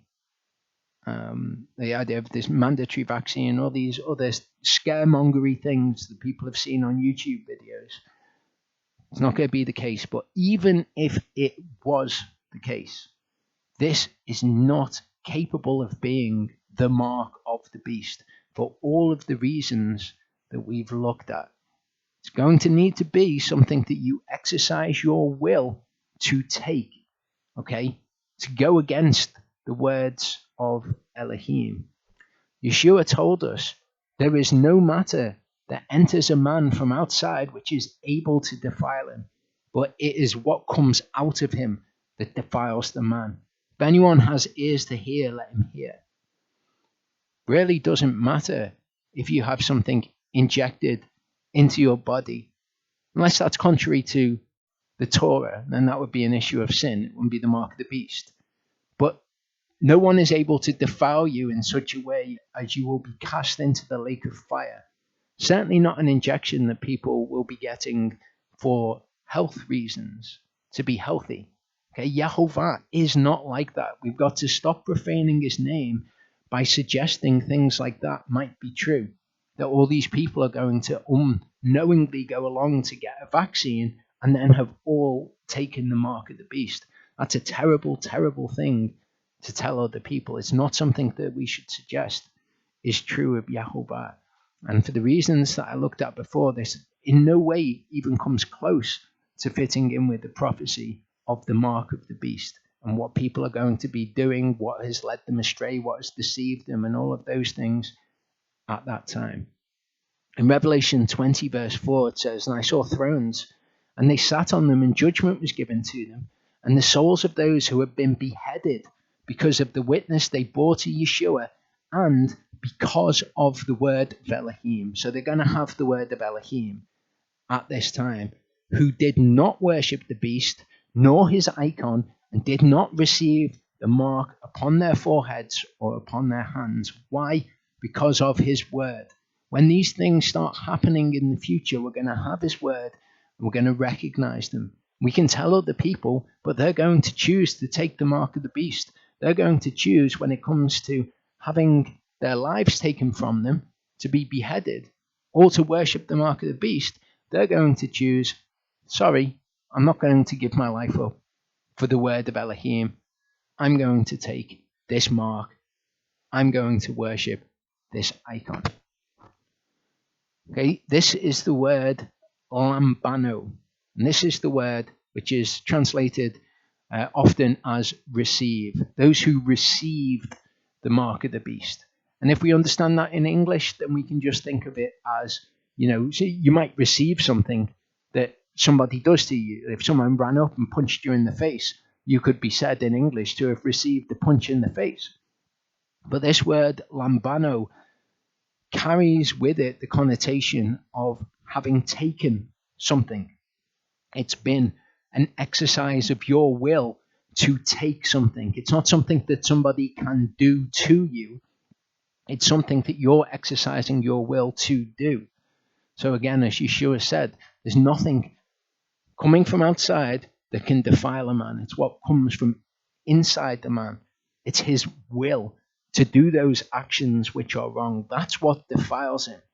Okay, nobody can defile you in such a way as you are irredeemable before Yahovah and will be cast into the lake of fire. It's going to be those people who are given the choice: worship the image of the beast, take his mark, thereby have his name on your forehead and on your hands, or give your life. You've got those people who have the Father's name on their foreheads, those people who are beheaded for the testimony of Yeshua and because of his word, and those people who take the mark, those people who worship the icon. Revelation 15, 2-4 says, "And I saw like a sea of glass mixed with fire, and those overcoming the beast and his image and his mark and the number of his name, standing on the sea of glass, holding harps of Elohim. And they sing the song of Moshe, the servant of Elohim, the song of the Lamb, saying, Great and marvelous are your works, Yahovah El Shaddai. Righteous and true are your ways, O King of the set-apart ones. Who shall not fear you, O Yahovah, and esteem your name? Because you alone are kind." That's his name. "Because all nations shall come and worship before you, not before the beast." These are the people who have overcome the image of the beast, the mark and the number of his name. These are the ones who esteem Yahovah's name. All nations shall come and worship before him. These are the ones who have overcome. These are the ones who have lost their lives for the testimony of Yeshua and because of the word of Elohim. Revelation 16:2 says, "And the first went and poured out his bowl upon the earth, and an evil and wicked sore came upon men, those having the mark of the beast and those worshipping his image. So when the bowls are poured out, these are the people that are affected. Those who took the mark of the beast and those who worship his image. Those who are told, do it or die. You know what the word of Elohim says? You can either worship this image or you can go with it, worship the beast, take his mark, have his name upon your forehead. And these are people who take the mark of the beast, as opposed to those who have the Father's name on their forehead, who overcome those things. Proverbs 18 verse 10 says, the name of Yahovah is a strong tower. The righteous run into it and are safe. If you have the name of the Father on your forehead, you are safe.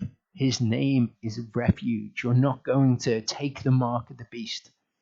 You're not going to be irredeemable before you. You're not going to be fooled into it. It's going to be an exercise of your will, a choice, a hard choice. Give your life or worship the image. But if you trust in his name, it is a refuge to you.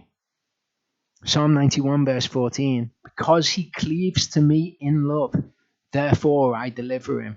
I set him on high because he has known my name. These things will be terrifying. I have no doubt that these events on the earth will be terrifying. But if you trust in Yahovah, you cleave to him, you have his name written on your forehead, you have his words as a sign on your hand and as frontlets between your eyes, you will be safe. He will keep you safe. Yeshua said, fear not, little flock, because your Father did delight to give you the kingdom. He's not trying to trick anybody and to try to take the kingdom away from them. Those who love him and cleave to him in love, he delights to give them the kingdom. He's not excluding them because they've received the mark of the beast. He protects those people because they love him and they cleave to him. They've got his name written on their foreheads. He delights to give them the kingdom. Sell your possessions and give in kindness. Make yourselves purses which do not grow old, a treasure in the heavens that does not fail, where no thief does come near nor moth destroys. That is to walk in his name, to have his name on your hand and on your forehead. For where your treasure is, there your heart shall be also. You'll have his commandments engraved on your heart. You'll have his name. You'll have his mark on your heart, on your hand, on your forehead. Let your loins be girded and your lamps burning. Be like men waiting for their master. Therein you will be safe from this mark of the beast, nonsense which will not come upon anybody that did not choose it. Exodus 34, 6-7 says, and Yahovah passed before him and proclaimed, Yahovah, Yahovah, and they are compassionate, showing favor, patient, great in kindness and truth, watching over kindness for thousands, forgiving iniquity and transgression and sin. And that's who he is. And to those people who seek him, that's what he is going to show to them. But by no means leaving unpunished, visiting the iniquity of the fathers upon the children and the children's children to the third and fourth generation. He will punish iniquity, and that is his name. Those who don't want his name, the forgiveness, and choose the name of the beast, they will experience his name in the punishment that comes from it. Psalm 116, 4-7 says, then I called upon the name of Yahovah. O Yahovah, I pray to you, deliver my soul. Yahovah shows favor and is righteous, and our Elohim is compassionate. He's not waiting for you to stumble into taking the mark of the beast. I write to you, little children, because your sins have been forgiven on account of his name. He does delight to give you the kingdom if you will do right. You will walk in his ways. Acts 2:21, and it shall be that everyone who calls on the name of Yahovah shall be saved. Beloved ones, if our heart does not condemn us, we have boldness towards Elohim. Whatever we ask, we receive from him because we guard his commands, and do what is pleasing in his sight, and thereby his name is called upon us, and all people will see. And this is his command, that we should believe in the name of his Son, Yeshua Messiah, and love one another as he gave us command. The one guarding his command stays in him, and he in him. And by this we know that he stays in us by the Spirit which he gave us. You walk in those things, have his name called upon you, and you will be safe. 1 John 5:13, I have written this to you who believe in the name of the Son of Elohim, so that you know that you possess everlasting life, and so that you believe in the name of the Son of Elohim, that name which is a strong tower and is a refuge.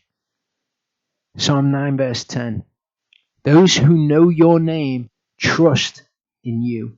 You have not forsaken those who seek you, O Yehovah. That's not who he is.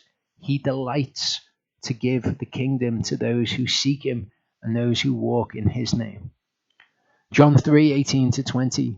He who believes in him is not judged, but he who does not believe is judged already, because he has not believed in the name of the only brought forth Son of Elohim. And this is the judgment, that light has come into the world, and men loved the darkness rather than the light, for their works were wicked. For everyone who is practicing evil matters hates the light, and does not come to the light, lest his works should be exposed. It's going to be the same in the time of the end. Light has come into the world, word of Elohim. Men choose darkness rather than light because their works were wicked. We're told in John 15:19-21, Yeshua says, if you were of the world would love its own. But because you're not of the world, but I chose you out of the world, for that reason the world hates you. Remember the word that I said to you, a servant is not greater than his master. If they persecuted me, they shall persecute you too. If they've guarded my word, they would guard yours too. But all this they shall do to you because of my name, because they do not know him who sent me. It's going to be the same when we're given the choice. Fall down and do obeisance before the icon, or lose your life. The people who are doing it will gladly persecute us. If they guarded his word, they would guard ours too. But all this they shall do to us because of Yehovah's name. They don't take Yehovah's name, but we have his name on our foreheads, because they do not know him who sent me.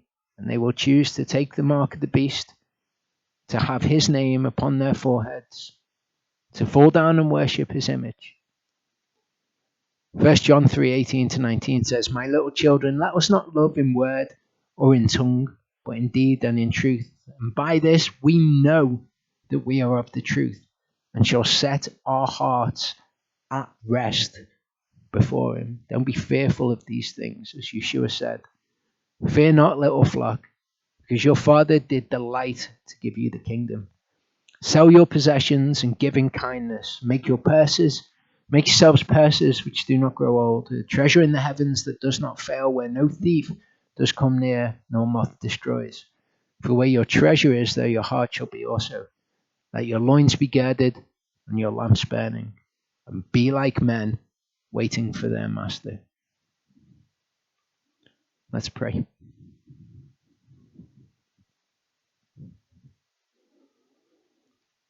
Father, thank you for the assurances that we have in your word, and thank you that you are who you are, and that you delight to give those who seek you your kingdom. Thank you that you've called each one of us out of darkness. Help us to walk in a way that is worthy of you, and to not defile ourselves. Thank you for your patience and for your compassion, for your mercy that you show to each one of us.